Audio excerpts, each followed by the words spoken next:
الحمد للہ وکفا والصلاة والسلام علی عباده الذین اصطفى خصوصاً علی افضلهم وخاتم النبیین محمد الامین وعلی آلہ وصحبہ اجمعین. اما بعد فقد قال اللہ تبارک وتعالی کما ورد فی سورة البقرہ اعوذ باللہ من الشیطان الرجیم بسم اللہ الرحمن الرحیم. یا ایہا الذین آمنوا کتب علیکم الصیام کما کتب علی الذین من قبلکم لعلکم تتقون ایاما معدودات فمن کان منکم مریضا او علی سفر فعدۃ من ایام اخر وعلى الذين يطيقونه فدية طعام مسكين فمن تطوع خيرا فهو خير له وأن تصوموا خير لكم إن كنتم تعلمون. شهر رمضان الذي أنزل فيه القرآن هدى للناس وبينات من الهدى والفرقان فمن شهد منكم الشهر فليصمه ومن كان مريضا أو على سفر فعدة من أيام أخر يريد الله بكم اليسر ولا يريد بكم العسر ولتكملوا العدة ولتكبروا الله على ما هداكم ولعلكم تشكرون. وإذا سألك عبادي عني فإني قريب أجيب دعوة الداع إذا دعان فَلْيَسْتَجِيبُوا لِي وَلْيُؤْمِنُوا بِي لَعَلَّهُمْ يَرْشُدُونَ. أُحِلَّ لَكُمْ لَيْلَةَ الصِّيَامِ الرَّفَثُ إِلَىٰ نِسَائِكُمْ هُنَّ لِبَاسٌ لَكُمْ وَأَنْتُمْ لِبَاسٌ لَهُنَّ عَلِمَ اللَّهُ أَنَّكُمْ كُنْتُمْ تَخْتَانُونَ أَنفُسَكُمْ فَتَابَ عَلَيْكُمْ وَعَفَا عَنْكُمْ فَالْآنَ بَاشِرُوهُنَّ وَابْتَغُوا مَا كَتَبَ اللَّهُ لَكُمْ وَكُلُوا وَاشْرَبُوا حَتَّى يَتَبَيَّنَ لَكُمُ الْخَيْطُ الْأَبْيَضُ مِنَ الْخَيْطِ الْأَسْوَدِ مِنَ الْفَجْرِ ثُمَّ أَتِمُّوا الصِّيَامَ إِلَى اللَّيْلِ وَلَا تُبَاشِرُوهُنَّ وَأَنْتُمْ عَاكِفُونَ فِي الْمَسَاجِدِ تِلْكَ حُدُودُ اللَّهِ فَلَا تَقْرَبُوهَا كَذَلِكَ يُبَيِّنُ اللَّهُ آيَاتِهِ لِلنَّاسِ لَعَلَّهُمْ يَتَّقُونَ. وَلَا تَأْكُلُوا أَمْوَالَكُمْ بَيْنَكُمْ بِالْبَاطِلِ وَتُدْلُوا بِهَا إِلَى الْحُكَّامِ لِتَأْكُلُوا فَرِيقًا مِّنْ أَمْوَالِ النَّاسِ بِالْإِثْمِ وَأَنْتُمْ تَعْلَمُونَ. صدق اللہ العظیم. وعن سلمان الفارسی رضی اللہ تعالی عنہ قال خطبنا رسول اللہ صلی اللہ علیہ وسلم فی آخر یوم من شعبان فقال یا ایھا الناس فقد اضلکم شہر عظیم شہر مبارک شہر فیہ لیلۃ خیر من الف شہر جعل اللہ صیامہ فریضۃ وقیام لیلہ تطوعا الی الآخر. رواہ البیہقی فی شعب الایمان. رب اشرح لی صدری ویسر لی امری واحلل عقدۃ من لسانی یفقہوا قولی. اللہم ربنا الہمنا رشدنا واعذنا من شرور انفسنا. اللہم ارنا الحق حقا وارزقنا اتباعہ وارنا الباطل باطلا وارزقنا اجتنابہ. آمین یا رب العالمین. میں نے ابھی آپ کو وہ 6 آیات پڑھ کر سنائی ہیں. ان پر سورہ بقرہ کا 23واں رکوع مشتمل ہے اور ایک اعتبار سے یہ پورے قرآن میں منفرد ہے کہ اس میں دین اسلام کے جو 5 ارکان ہیں آپ کو معلوم ہے، ان میں کلمہ شہادت ہے، نماز ہے، روزہ ہے، زکوٰۃ ہے، حج ہے. تو ان میں سے ایک رکن جو ہے صیام، روزہ، اس کے بارے میں اس کے جملہ احکام، ابتدائی احکام کیا تھے، تکمیلی احکام کیا تھے، پھر اس کی حکمت درجہ بدرجہ. روزہ محض روزہ ہوتا تو اس کی حکمت کیا تھی، مقصد کیا تھا، اور روزے کے ساتھ رمضان مبارک کا پروگرام قیام اللیل کو شامل کیا گیا تو اس کا مقصد کیا ہے، اس کا مطلوب کیا ہے، اس کا مقصود کیا ہے. یہ ساری چیزیں جو ہیں وہ ایک مقام پر آ گئی۔ نماز کے بارے میں آپ کو معلوم ہے کہ اس کا حکم تو بے شمار جگہ آیا ہے، لیکن احکام وضو کے حکم کہیں اور ہیں، نماز سفر کی اس کا حکم کہیں اور ہے، نماز خوف کا حکم کہیں اور ہے، تو مختلف معلوم ہوتا ہے کہ وہ اور اوقات جو ہے نماز کے وہ مختلف مقامات سے اخذ کیے گئے ہیں، کسی ایک جگہ پر تفصیل کے ساتھ 5 جو نماز کے اوقات ہیں وہ موجود نہیں ہیں۔ تو اس اعتبار سے وہ قرآن مجید کے اندر وہ معاملہ جو ہے منتشر ہے۔ اسی طرح زکوٰۃ کا معاملہ ہے کہ زکوٰۃ کا حکم تو بے شمار مرتبہ آیا ہے، اس کے احکام قرآن میں نہیں ہیں۔ اس کا نصاب کیا ہے، کس کے ذمے زکوٰۃ واجب ہے، اس کا پھر اس کی کیا ریشو ہے، کیا نسبت ہے، کیا مقدار ہے، کہیں نہیں ہے، یہ احادیث سے ہے۔ حج کا معاملہ ہے تو وہ بھی کم سے کم 2 مقامات پر، بلکہ اس سے زائد مقامات پر آپ کو اس کا ذکر ملے گا۔ مکی صورتوں میں بھی ہے سورہ حج، اس میں 2 رکوع مسلسل ہیں، پھر مدنی صورتوں میں سے سورہ بقرہ، اس کے بعد جو ہے 23ویں رکوع کے بعد 24 اور 25واں رکوع پورا جو ہے وہ حج کے مناسک پر مشتمل ہے۔ اس سے کچھ پہلے جو ہے وہ سعی بین الصفا والمروہ جو ہے اس کا ذکر 20ویں رکوع کے آخر میں آ چکا ہے۔ حج کی فرضیت کا حکم جو ہے وہ سورہ آل عمران میں ہے۔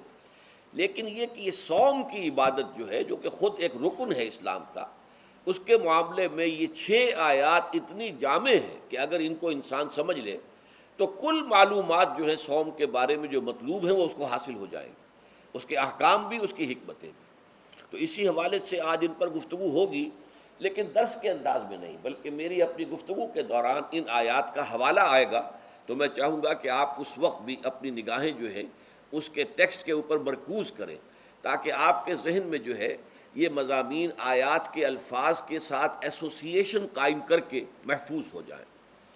اچھا، اس کے علاوہ پھر میں نے وہ خطبہ پڑھا ہے، بلکہ اس کا ابتدائی کلمات صرف پڑھے ہیں، جس کے بارے میں حضرت سلمان فارسی رضی اللہ تعالیٰ عنہ نے یہ بیان کیا کہ حضور نے ہمیں یہ خطبہ ارشاد فرمایا شعبان کے آخری دن۔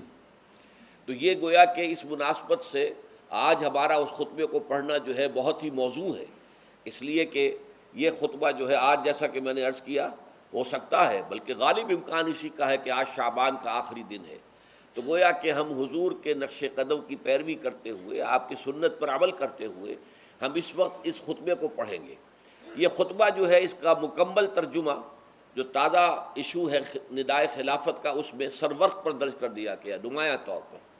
پھر ہم نے ایک 4 ورقے کی حیثیت سے کتابچے کی شکل میں بھی اس کو شائع کیا ہے، بدقسمتی سے اس کا اہتمام نہیں ہو سکا کہ وہ یہاں سب کے لیے پیش کیا جاتا، لیکن یہ کہ کچھ نہ کچھ نسخے اس کے یہاں آئے ہیں، اس میں بھی یہ پورا خطبہ درج ہے۔ پھر ایک ناشر نے جن کا تعلق ایسے تنظیم اسلامی کے ساتھ ہے، اس کو خوبصورت انداز میں شائع کیا ہے 4 ورقے کو، لیکن اس کی انہوں نے قیمت رکھی ہے کہ اس کے 10 نسخے 10 روپے میں آپ کو مل جائیں گے، تاکہ آپ زیادہ سے زیادہ لیں اور تاکہ لوگوں میں تقسیم کریں، تاکہ وہ ذہنی تیاری جو ہے، ذہنی اور قلبی اور روحانی، رمضان مبارک کی برکات سے صحیح طور پر مستفید ہونے کے لیے اس میں آپ کے دوست، اعزاء و قارب، رشتہ دار بھی شریک ہو سکیں۔ میں سب سے پہلے اب آغاز کر رہا ہوں اسی خطبے کے ان الفاظ سے کہ جو یہاں پر درج ہیں، آپ بھی اس کی متن پر نگاہ رکھیے۔ ان سلمان الفارسی رضی اللہ عنہ، حضرت سلمان فارسی رضی اللہ تعالی عنہ سے یہ روایت ہے۔ حضرت سلمان آپ کو معلوم ہے کہ ایران میں پیدا ہوئے، اور ان کے والد جو ہیں وہ آتش کدے کے بڑے ذمہ دار آدمی تھے، لیکن ان کو نفرت پیدا ہوئی کہ یہ آگ ہم خود جلاتے ہیں، ایندھن اس میں نہ ڈالیں تو بجھ جاتی ہے، ہم کیسے اس کے سامنے ہاتھ جوڑ کر کھڑے ہو جائیں اور اس سے دعائیں مانگیں۔ بہرحال اس بنا پر جو بھی چپقلش ہوئی، تو جیسے حضرت ابراہیم علیہ السلام کو ان کے والد نے گھر سے نکال دیا تھا، انہیں بھی گھر سے نکلنا پڑا، جیسے حضرت ابراہیم نے پھر ہجرت کی تھی اور وہ عراق سے جو ہے شام کی طرف منتقل ہوئے تھے، تو یہ ایران سے شام کی طرف منتقل ہوئے، وہاں جا کر انہوں نے عیسائیت کا مذہب اختیار کیا، راہبوں کے پاس رہے۔ آخری راہب جس کے پاس تھے، زیر تربیت و تعلیم تھے، تو جب اس کے انتقال کا وقت آیا تو انہوں نے کہا کہ مجھے تو ابھی تشفی نہیں ہوئی پورے طور سے، آپ نے بہت کچھ سکھایا ہے، بہت کچھ سمجھایا ہے، اور میں نے آپ سے بہت کچھ فیض حاصل کیا ہے، لیکن ابھی تو مجھے تشفی نہیں ہوئی، اب آپ کا انتقال ہو رہا ہے، میں آپ کے بعد کس کے پاس جاؤں؟ تب اس نے کہا کہ میرا علم مجھے بتاتا ہے کہ نبی آخر الزمان کا ظہور اب قریب ہے، اور وہ جنوب میں کھجوروں کی سرزمین میں ہوگا، تو تم جاؤ، ٹرائی یور لک، جاؤ دیکھو شاید قسمت تمہیں ان کے قدموں میں پہنچا دے۔ تو وہ وہاں سے روانہ ہوئے ایک قافلے کے ساتھ، قافلے پر ڈاکوؤں نے حملہ کیا، انہیں پکڑ کر غلام بنا لیا، غلام بنا کر بیچ دیا۔ لیکن یہ دیکھیے قسمت ان کی کہ مدینے کے ایک یہودی نے خرید لیا، اب مدینے پہنچ گئے۔ اب وہاں خبریں انہیں مل رہی ہیں کہ مکے میں کسی صاحب نے دعویٰ کیا ہے نبوت کا، لیکن ان کے پاؤں میں تو غلامی کی بیڑیاں، یہ مکے تو نہیں جا سکتے۔ تو میں کہا کرتا ہوں کہ یہ اس شخص کی قسمت ہے کہ جیسے ہم کہتے ہیں کہ پیاسا کنویں کے پاس جایا کرتا ہے، کنواں تو پیاسے کے پاس نہیں آتا، لیکن یہاں کیا ہوا، کنواں چل کر پیاسے کے پاس پہنچا ہے۔ محمد الرسول اللہ صلی اللہ علیہ وسلم ہجرت فرما کر مدینہ تشریف لے آئے۔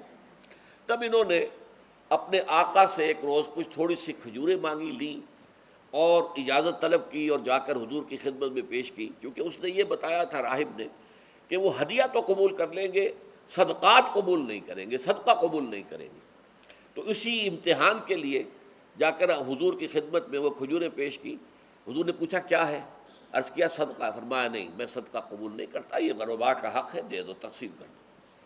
پھر کچھ عرصے کے بعد پھر کچھ کھجوریں لی ہوں گی اپنے اس آقا سے، پھر پہنچے، پھر جب حضور نے پوچھا کیا ہے، عرض کیا کہ یہ ہدیہ، آپ نے فرمایا ہاں ٹھیک ہے، ہدیہ میں قبول کرتا ہوں۔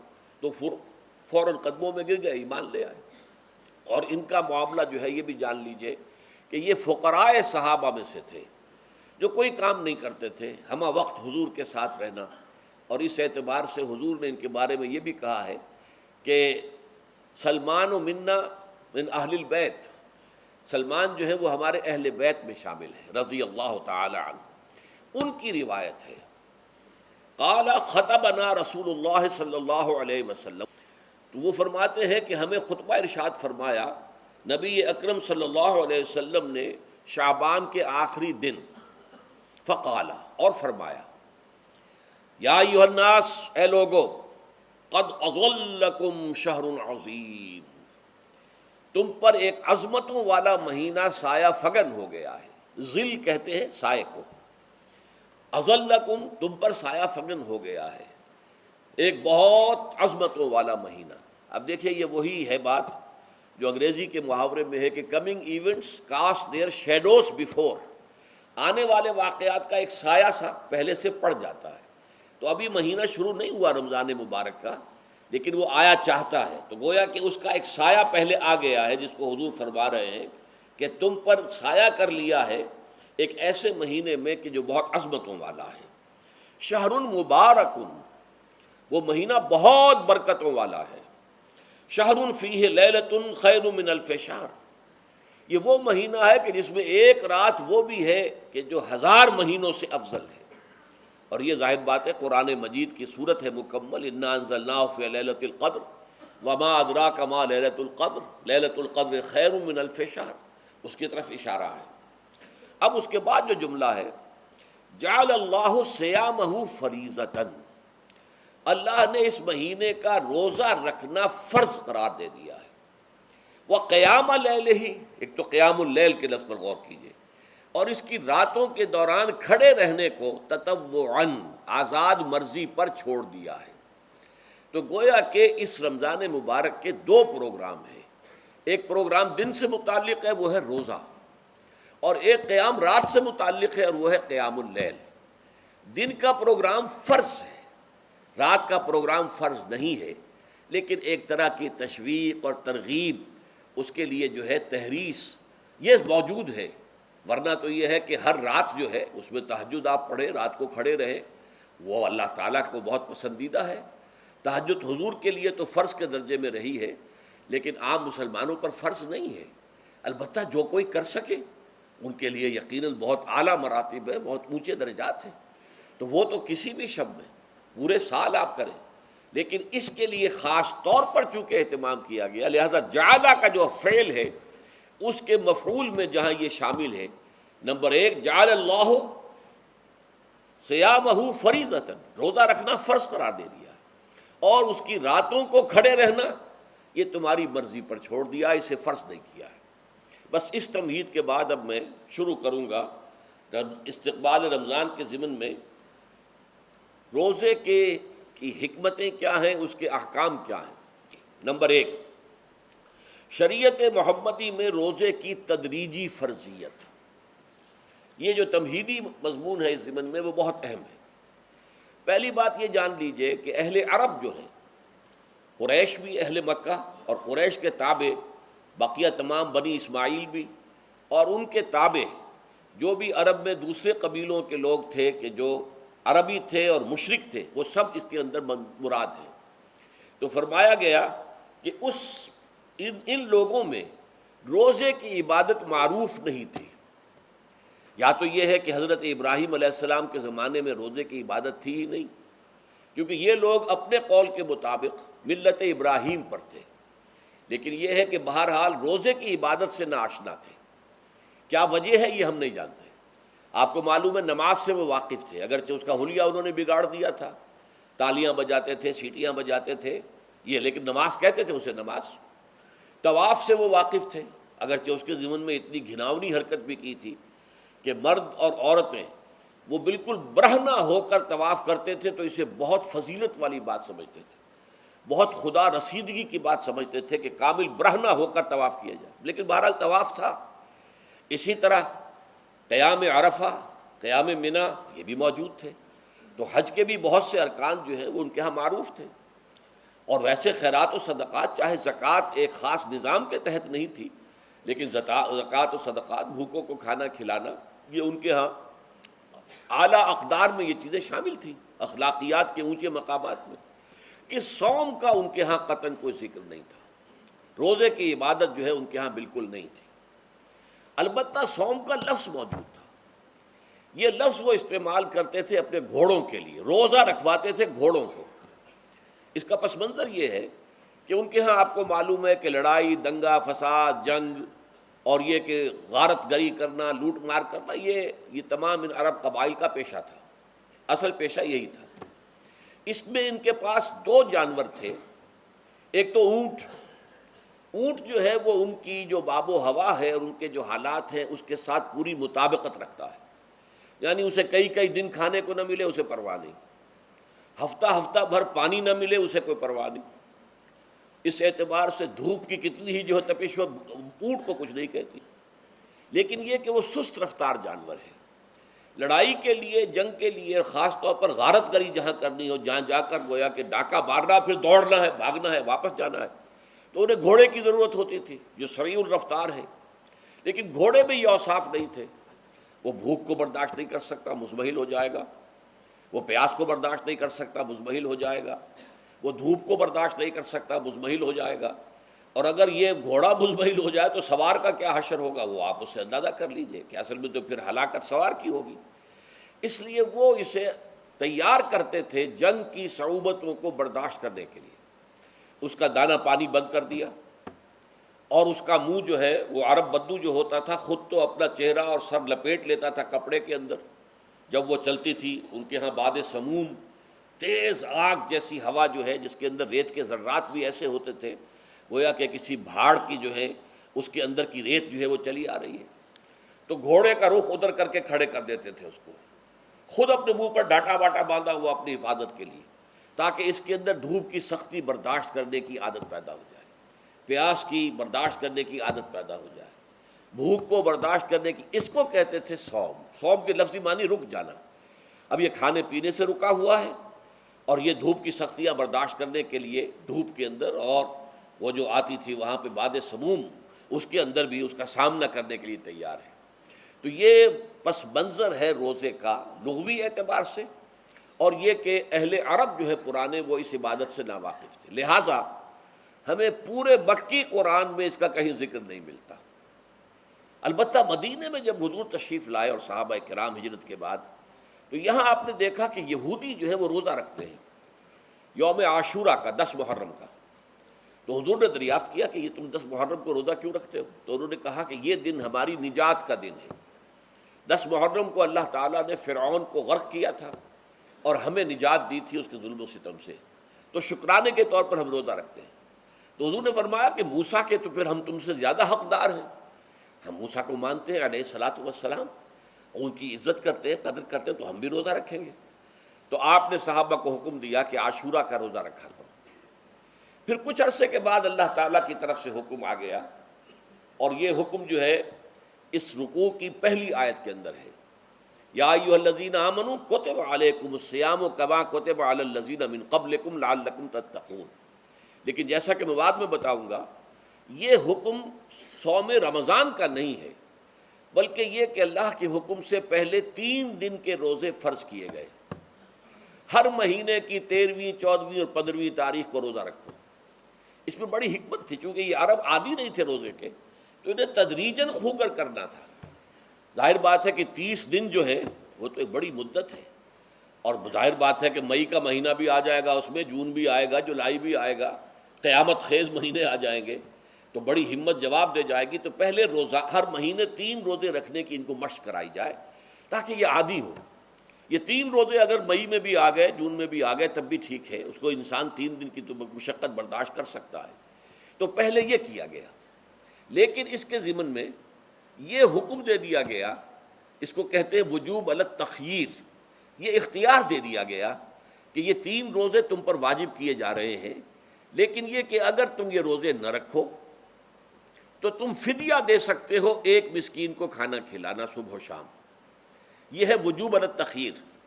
دوسری رعایت یہ دی گئی کہ اگر کوئی شخص ان 3 تاریخوں میں بیمار ہو یا سفر پر ہو تو وہ تعداد دوسرے دنوں میں پوری کر لے۔ یہ ہے گویا کہ سب سے پہلا حکم جو دیا گیا ہے، اور اس کے ضمن میں اب میں چاہتا ہوں کہ آیت نمبر 2 آپ اچھی طرح پڑھ لیں، اپنا سامنے رکھیے اور اس کے حوالے سے یہ بات سمجھ لیجیے۔ ایام معدودات، یہ دن ہیں چند گنتی کے۔ مجھے حیرت ہوتی ہے کہ جدید جو مفسرین ہیں جنہوں نے اردو میں ترجمے کیے ہیں، تفسیریں کی ہیں، ان سب کے نگاہوں سے یہ بات اوجھل رہی کہ یہ در حقیقت رمضان کے روزے کا ذکر نہیں ہے، بلکہ اس ابتدائی حکم سے متعلق ہے کہ جو ہر مہینے میں 3 دن کے روزے رکھنے کا حضور نے دیا تھا۔ لیکن یہ کہ میرا اپنا ذاتی واقعہ یہ ہے زندگی کا، اور یہ اہم واقعات میں سے ہے، میں جب میڈیکل کالج میں پڑھتا تھا، سمجھیے 19-20 سال کی میری عمر، اس وقت بھی مجھے یہ احساس ہوا تھا کہ یہ جو 2 آیات آئی ہیں یہاں ایک دوسرے کے تقابل میں، یہ بیک وقت نازل نہیں ہو سکتی، ان میں وقفہ ہوگا، اور یقیناً پہلا حکم کسی اور پس منظر میں ہے، دوسرا حکم جو بعد میں ہم دیکھیں گے وہ کسی اور پس منظر میں ہے۔ تو میری رائے یہ تھی، اور میں اس پر قائم بھی تھا، بیان بھی کرتا تھا، لیکن ڈرتا تھا، اس لیے کہ اس وقت تک جتنی تفسیریں میں نے دیکھی تھی، ترجمے دیکھے تھے، ان میں سے کسی نے یہ بات کہی نہیں تھی۔ تو ایک آدمی اپنی رائے کے اوپر اتنی بڑی بات کہہ دے تو میں ڈرتا رہتا تھا، لیکن کہتا تھا کہ میری رائے یہی ہے۔ پھر اتفاق سے جماعت اسلامی ہند کا ترجمان ہوتا تھا ماہنامہ زندگی، عروج احمد قادری صاحب اس کے مدیر تھے۔ وہ جو ایک پرچہ آیا اس میں انہوں نے تنقید کی تھی مولانا سید انور شاہ بخاری رحمۃ اللہ علیہ پر، کہ ان کشمیری رحمۃ اللہ علیہ سے ان کے اوپر یہ تنقید کی تھی کہ انہوں نے یہ عجیب بات کہہ دی ہے کہ یہ جو حکم ہے یہ رمضان کا نہیں ہے، بلکہ رمضان سے پہلے جو حضور نے حکم دیا تھا 3 دن کے روزے رکھنے اس سے متعلق ہے۔ اب مجھے اس کے اوپر پورا اطمینان ہو گیا کہ اگر سید محمد انور شاہ کاشمیری رحمۃ اللہ علیہ کی رائے یہ ہے تو متفق گردید رائے بو علی بارائے من، مجھے اب اس سے زیادہ اور کسی سند کی ضرورت نہیں۔ بعد میں نے جب تفسیر کبیر امام رازی رحمۃ اللہ علیہ کی اس کا بھی مطالعہ شروع کیا تو میں حیران ہوا کہ سلف میں تو یہ رائے کثرت سے موجود تھی۔ کیا سبب ہوا ہے کہ آج کے دور کے جو مترجمین اور مصنفین ہیں ان کی نگاہوں سے بالکل یہ بات اوجھل ہو گئی؟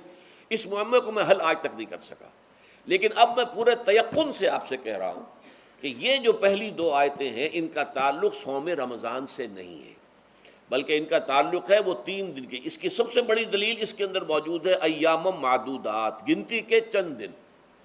اب 30 یا 29 دن جو ہے وہ گنتی کے چند دن نہیں ہو سکتے، وہ اچھی بڑی تعداد ہے۔ پھر یہ ہے کہ یہ معدودات جو ہے اس کو کہا جاتا ہے جمع قلت، یہ زیادہ سے زیادہ 9 پر اس کا اطلاق ہوتا ہے، اس وزن پر جو جمع آتی ہے۔ اور اس میں جو ہے خود قرآن مجید میں حج کے سلسلے میں منا کے قیام کے ضمن میں الفاظ آئے ہیں، ایام معدودات فمن تعجل فی یومین فلا اثم علیہ ومن تاخر فلا اثم علیہ۔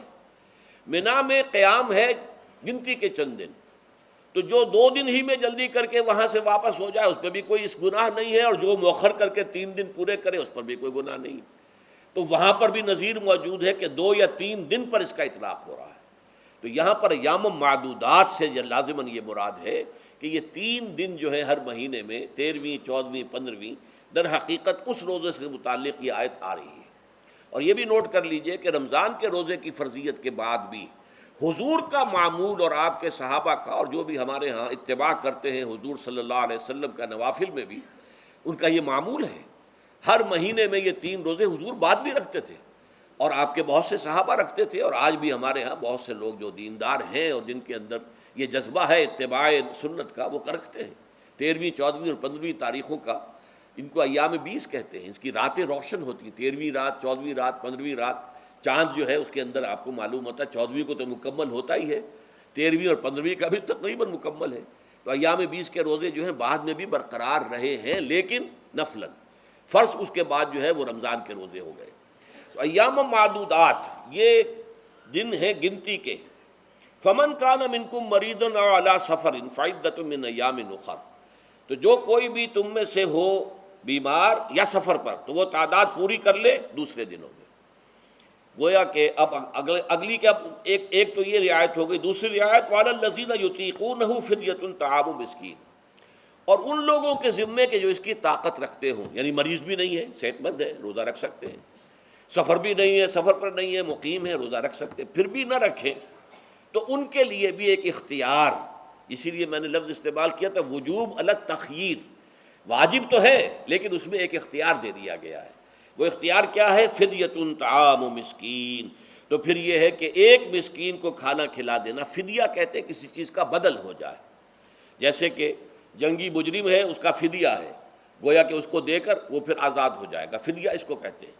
ففدیۃ طعام مسکین، لیکن یہ ہے کہ فمن تطوع خیرا فہو خیر اللہ، اور جو نیکی سے خیر کرنا چاہے مزید تو وہ اس کے لیے بہتر ہے۔ ایک کے بجائے 2 کو کھلائے، 3 کو کھلائے، 4 کو کھلائے، 10 کو کھلائے، تو یہ تو ترغیب ہے، لیکن کم سے کم ایک مسکین کو کھانا کھلانا 2 وقت کا۔ وَأَن تَصُومُوا خَيْرٌ لَكُمْ، اب دیکھیے یہ لفظ بول رہے ہیں، اگر تم روزہ رکھو تو یہ تمہارے حق میں بہتر ہے، یعنی اگرچہ اختیار تمہیں دے دیا ہے، اختیار یہ ہے کہ روزہ رکھو، اگر نہ رکھو تو فدیہ دے دو ایک مسکین کا کھانا، لیکن اگر تم روزہ رکھو، ان کنتم تعلمون، اگر حقیقت میں تم علم رکھتے ہو کہ روزے کے اندر کیا کیا برکات ہیں، تو تمہیں روزہ لازماً رکھنا چاہیے۔ تشویق اور ترغیب موجود ہے، لیکن یہ کہ اس کی فرضیت یا وجوب نہیں ہے۔ یہ تھا ابتدائی حکم روزے کی ضمن میں۔ اب اس کے بعد اگلی آیت جو ہے اس کے بھی پہلے حصے کو مت پڑھیے، شہر رمضان الذی انزل فیہ القرآن، اس کے بارے میں تو بعد میں گفتگو ہوگی، بینات من الہدی والفرقان، لیکن اگلا جملہ فمن شہد منکم الشہر فلیصم، اب یہ رمضان کے روزے کی فرضیت کا حکم آیا ہے۔ رمضان کا مہینہ وہ ہے جس میں قرآن نازل کیا گیا، اس کے بارے میں جیسا کہ میں نے عرض کیا پھر بعد میں عرض کروں گا، لیکن جو شخص بھی تم میں سے موجود ہو اس مہینے میں، اپنے گھر میں موجود ہے، اپنے شہر میں موجود ہے، سفر پر نہیں ہے، یا یہ ہے کہ جو شخص بھی اس مہینے کو پائے، اس کی زندگی میں یہ مہینہ آ جائے، یہ برکتوں کا ایک موقع اسے مزید حاصل ہو جائے، فلیصم، یہ امر کا صیغہ ہے، یہ وجوب ہے مطلقاً۔ اب اس میں جو 2 رعایتیں پہلے دی گئی تھی ان میں سے ایک کو برقرار رکھا، وَمَنْ كَانَ مَرِيضًا أَوْ عَلَى سَفَرٍ فَعِدَّةٌ مِّنْ أَيَّامٍ أُخَرَ، یہی وہ الفاظ ہیں جن کی بنا پر میرا گمان اس وقت بھی یہ تھا کہ یہ 2 بیک وقت نازل نہیں ہو سکتی آیات، یہ جو تکرار ہے بے معنی تکرار ہو جائے گی پھر اگر ایک ہی وقت میں نازل ہو رہی ہو، اور قرآن مجید کی فصاحت اور بلاغت سے یہ چیز بعید ہے کہ وہاں پر اس طرح کی تکرار بلا سبب ہو رہی ہو۔ قرآن میں اور بہت سی آیات ہیں جن میں کہ آپ کو معلوم ہے کہ پورا رکوع ہے سورہ مزمل کا، جس میں قیام اللیل کا حکم ہے، پھر اسی کے آخر میں وہ آیت شامل کر دی گئی ہے جو کم سے کم 1 سال بعد نازل ہوئی ہے، جس میں کہ رات کے قیام کا وجوب ختم کر دیا گیا، اور صرف یہ کہ جتنا بھی تم سے ممکن ہو سکا کرو، ضروری نہیں ہے کہ تہائی شب ہو، آدھی ہو، 2/3 ہو، جتنا بھی ممکن ہو قرآن پڑھا کرو رات کو، گویا کہ وہ فرضیت جو تھی قیام اللیل کی وہ ختم ہو گئی۔ تو اس حوالے سے وہ جو ناسخ ہے، منسوخ کرنے والی آیت بھی اس کے ساتھ ہی رکھ دی گئی ہے، تاکہ وہ جو اصل حکم تھا وہ بھی برقرار سامنے رہے، اور جس نے آ کر اسے منسوخ کیا وہ بھی برقرار رہے اور سامنے رہے۔ اسی طرح یہاں پر بھی یہ حکم آیا، کتنے عرصے کے بعد آیا یہ مجھے معلوم نہیں، لیکن یہ کچھ عرصے کے بعد آیا ہے کہ رمضان کا مہینہ وہ ہے کہ جس میں قرآن نازل کیا گیا ہے۔ اب جو شخص بھی اس مہینے کو پائے اس پر لازم ہے کہ اس کے روزے رکھے۔ ہاں، من کان مریضا او علی سفر، جو شخص ہو مریض، بیمار ہو یا سفر پر ہو، فعدۃ من ایام اخر، تو وہ تعداد پوری کر لے دوسرے دنوں میں۔ یرید اللہ بکم الیسر ولا یرید بکم العسر، اللہ تمہارے ساتھ آسانی چاہتا ہے، سختی نہیں چاہتا۔ یہ اصل میں کیوں کہا ہے، اس کی وجہ سمجھ لیجئے، آج بھی آپ کو اپنے ہاں ایسے لوگ مل جائیں گے جن کا تقویٰ کا تصور اتنا غلط ہو گیا ہے کہ 104 درجے کا بخار ہے، روزہ چھوڑنے کو تیار نہیں۔ بھلے آدمیوں، اللہ نے تمہیں ایک رخصت دی ہوئی ہے تو خام خواہ اپنے اوپر یہ شدت کیوں لے رہے ہو؟ لیکن لیتے، روزہ چھوڑنے کو تیار، روزہ قضا نہیں کروں گا۔ سفر پر جا رہے ہیں اور روزہ قضا کرنے کو تیار نہیں۔ ایک موقع پر ایک غزوے کے دوران ایسا ہوا کہ کچھ لوگوں نے روزہ رکھا ہوا تھا، لیکن وہ اتنے یوں سمجھیے مزمحل ہو گئے کہ جب پڑاؤ پر پہنچے تو جن کا روزہ نہیں تھا انہوں نے تو بڑی چاق و چوبند طریقے سے خیمے نصب کیے، سارا بندوبست کیا، اور یہ جا کر بے سدھ ہو کر بے ہوش ہو کر گر پڑے۔ تو حضور نے فرمایا ان کو دیکھ کر، لیس من البر الصیام فی السفر، سفر میں روزہ رکھنا یہ کوئی نیکی کا کام نہیں ہے، یہ نیکی کا غلط تصور ہے کہ جو تم نے اپنے اختیار کر لیا۔ یہ تمہارے اندر تشدد پسندی پیدا ہو رہی ہے۔ دین کے احکام میں جو مقصد ہے وہ کیا ہے؟ یرید اللہ بکم الیسر ولا یرید بکم العسر۔ اسی پر عمل کرتے ہوئے حضور نے فرمایا ہے کہ جو بھی علماء دین ہیں یا جو رہنمایان دین ہیں ان کا کام کیا ہے؟ آپ نے فرمایا یسروا ولا تعسروا، دیکھو آسانیاں پیدا کرو، سختیاں پیدا نہ کرو۔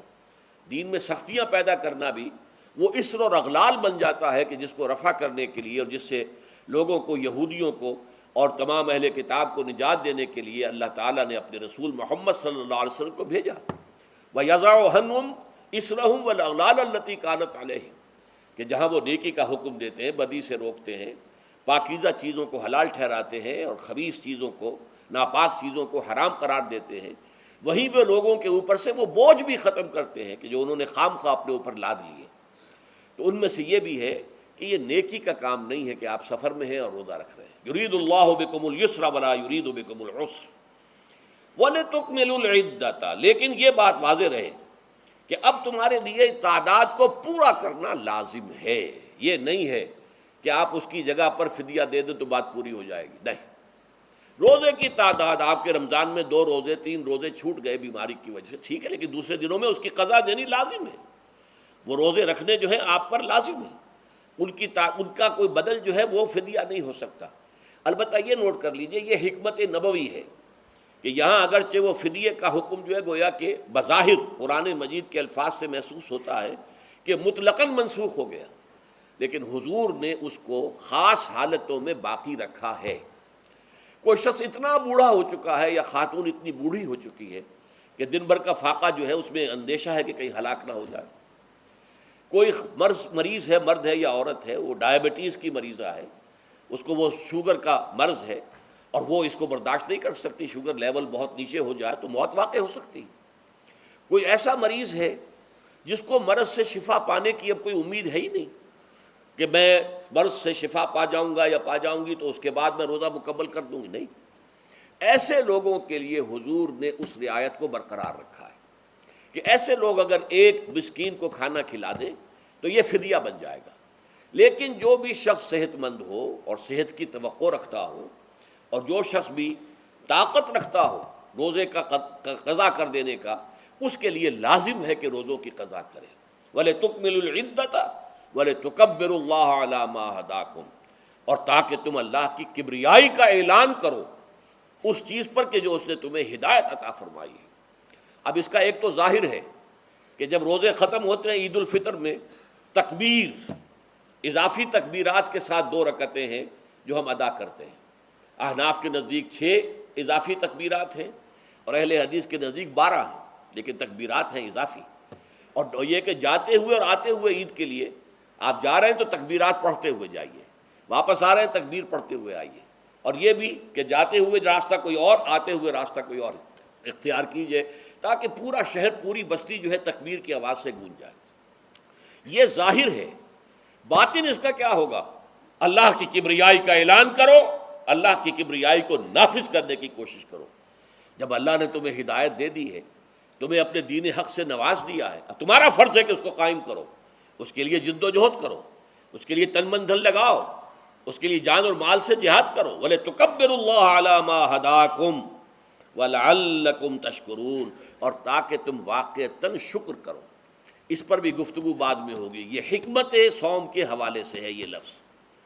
اس کے بعد جو ہے ایک آیت چھوڑ کر پھر اگلی 5ویں آیت پڑھیے۔ یہ ہے تکمیلی احکام۔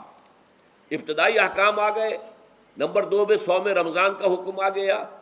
نمبر 3 پر ہوا کیا تھا کہ جب روزوں کا حکم دیا گیا تو چونکہ مثال آپ نے رکھی تھی یہود کی کہ یہود جو ہے عاشورہ کا روزہ رکھتے ہیں تو ہم بھی کیوں نہ رکھیں، مسلمانوں تم بھی رکھو۔ اس سے گمان یہ کیا گیا کہ جو احکام یہود کی شریعت میں ہیں روزے کے، شاید وہی ہماری شریعت میں بھی ہے، اور ان کی شریعت میں یہ تھا کہ رات کو سو گئے تو روزہ شروع ہو گیا، اور وہ روزہ اب نہ کوئی سحری ہے نہ رات میں کے دوران کوئی میاں اور بیوی جو ہے وہ ہم بستری کر سکتے ہیں، بلکہ یہ کہ وہ روزہ صبح سے لے کر پھر جب رات کے بعد صبح آئے گی، صبح سے پھر دوپہر اور شام اور غروب آفتاب پر جا کر روزہ ختم ہوگا۔ گویا کہ کم و بیش 20 گھنٹے کا روزہ یا 21 گھنٹے کا روزہ، کیونکہ اگر غروب آفتاب کے 3 گھنٹے کے بعد آدمی سو گیا تو وہاں سے جو روزہ شروع ہوا ہے تو غروب آفتاب پر اگلے روز جو ہے وہ ختم ہوگا، تو ہو جائے گا 20-21 گھنٹے کا روزہ۔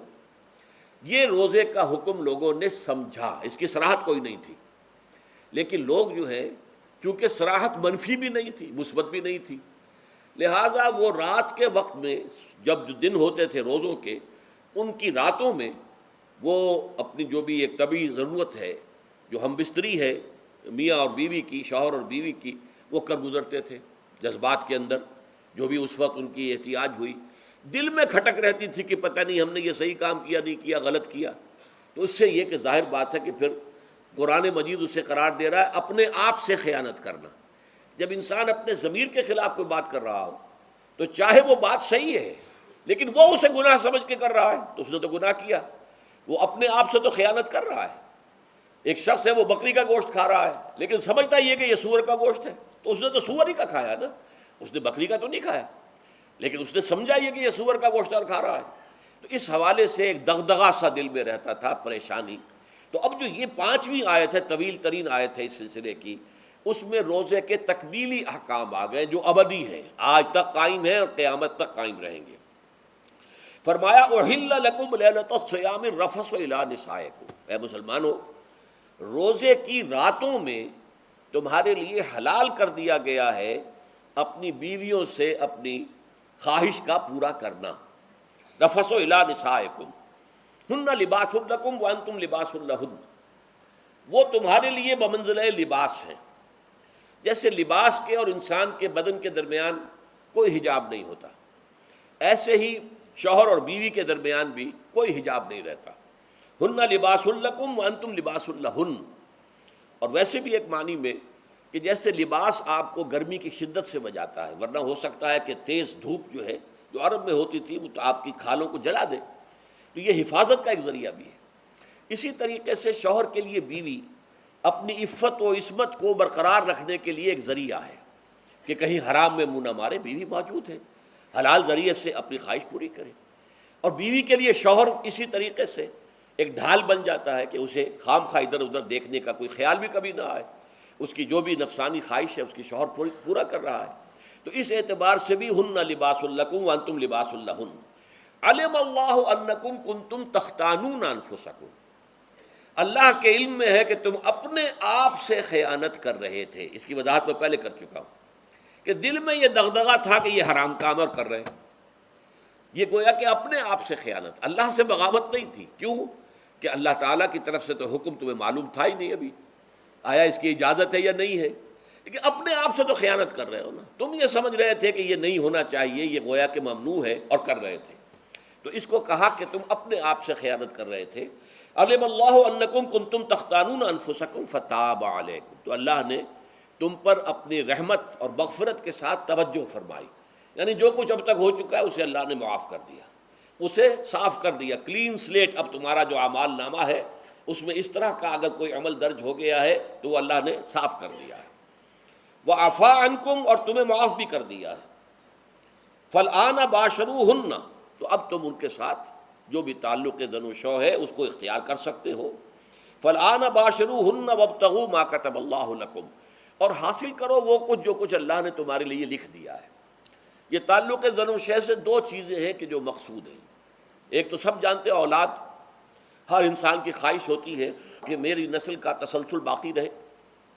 لیکن نمبر دو ایک شے اور ہے، قرآن مجید میں بیان کیا گیا، بلے تسکنو الیہا، اس میں ایک سکون ہے، اس میں جو بھی ہے، جو بھی عمل ہے مباشرت کا، اس میں ایک اعصابی طور پر سکون کی کیفیت انسان کو حاصل ہوتی ہے. تو یہ بھی مطلوب و مقصود ہے. تو ما کتب اللہ لکم، تمہارے لیے اللہ نے اس میں ایک تو اولاد کا معاملہ رکھ دیا ہے اور ایک تمہارے لیے سکون کا، لتسکنو الیہا، تاکہ تم ان کی طرف توجہ کر کے سکون حاصل کرو. فالآن باشروہن وابتغوا ما کتب اللہ لکم وکلوا واشربوا، اب سحری کا حکم آ گیا. وکلوا واشربوا حتی یتبین لکم الخیط الابیض من الخیط الاسود من الفجر، اور کھاتے رہو اور پیتے رہو یہاں تک کہ تمہارے لیے فجر کے وقت کے اعتبار سے سفید ڈوری سیاہ ڈوری سے بالکل علیحدہ ہو جائے. اصل میں اس کو بعض صحابہ نے تو سمجھا کہ یہ لغوی معنی اس کے لیے کہ آپ اپنے تکیے میں ایک سفید دھاگا رکھ لیا اور ایک کالا رکھ لیا، اور دیکھتے رہتے تھے جب یہ سفید اور کالا علیحدہ علیحدہ نظر آنے لگے تو پھر روزے کا رکھنے کا وقت شروع ہو چکا اور اب کھانا پینا بند کر دیا جائے. فرمایا گیا یہ مراد نہیں ہے. یہ جب پاؤں پھٹتی ہے تو اس کے اندر ایک سفید سی لکیر جو ہے افق کے اوپر آتی ہے، یہ ہے مراد، کہ وہ جو سفید لکیر ہے وہ ظاہر ہو جائے اور وہ رات کے اختتام کا گویا کہ ایک اعلان اور علم بن جائے. تو وَكُلُوا وَاشْرَبُوا، اب اس کی جو ہے بڑی تاکید کی گئی ہے. تَسَحَّرُوا فَإِنَّ فِي السَّحُورِ بَرَكَةٌ، سحری ضرور کیا کرو، اور یہ در حقیقت برکت کا ذریعہ ہے. یہ بھی آپ نے فرمایا ہمارے اور یہود کے روزے کے مابین جو فرق ہے وہ سحری ہے. یہ سحری، چونکہ روزہ جو ہے وہ فجر سے لے کر اور غروب آفتاب تک ہے، طلوع آفتاب سے نہیں، فجر سے، جبکہ وہ سپیدہ سحر جس کو ہم کہتے ہیں نمودار ہو جائے. طلوع آفتاب کا بھی 1.5 گھنٹے بعد ہوگا کہیں جا کر، لیکن اس وقت جو ہے روزہ شروع، غروب آفتاب پر ختم. اس حوالے سے اس سے پہلے کھانا پینا، اور اس میں بھی فرمایا گیا کہ بعض لوگ بہت زیادہ احتیاط کرتے ہیں، وہ صحیح نہیں ہے. اس لیے کہ فجر کے لیے اذان جب دیتے تھے تو اس میں بعض حضرات ذرا جلدی کرتے تھے. حضور نے فرمایا کہ نہیں، دیکھو یہ ذرا جلدی کر دیتے ہیں، اگر تم میں سے کسی کے ہاتھ میں پیالہ ہے، ابھی وہ کچھ کھا رہا ہے، اذان ہو گئی ہے، تو وہ اپنا پیالہ پورا کر لے. اس میں بھی تشدد کی ضرورت نہیں.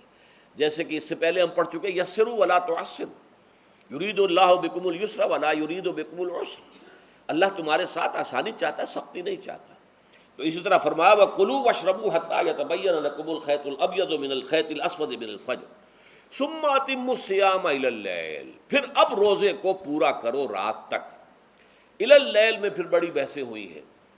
اس لفظ کی مناسبت سے اہل تشیع اس کے قائل ہیں کہ جب کہ خوب اندھیرا ہو جائے، لیکن اہل سنت کا اجماع ہے کہ غروب آفتاب اس سے مراد ہے، اس لیے کہ آغاز رات کا غروب آفتاب کے ساتھ ہے.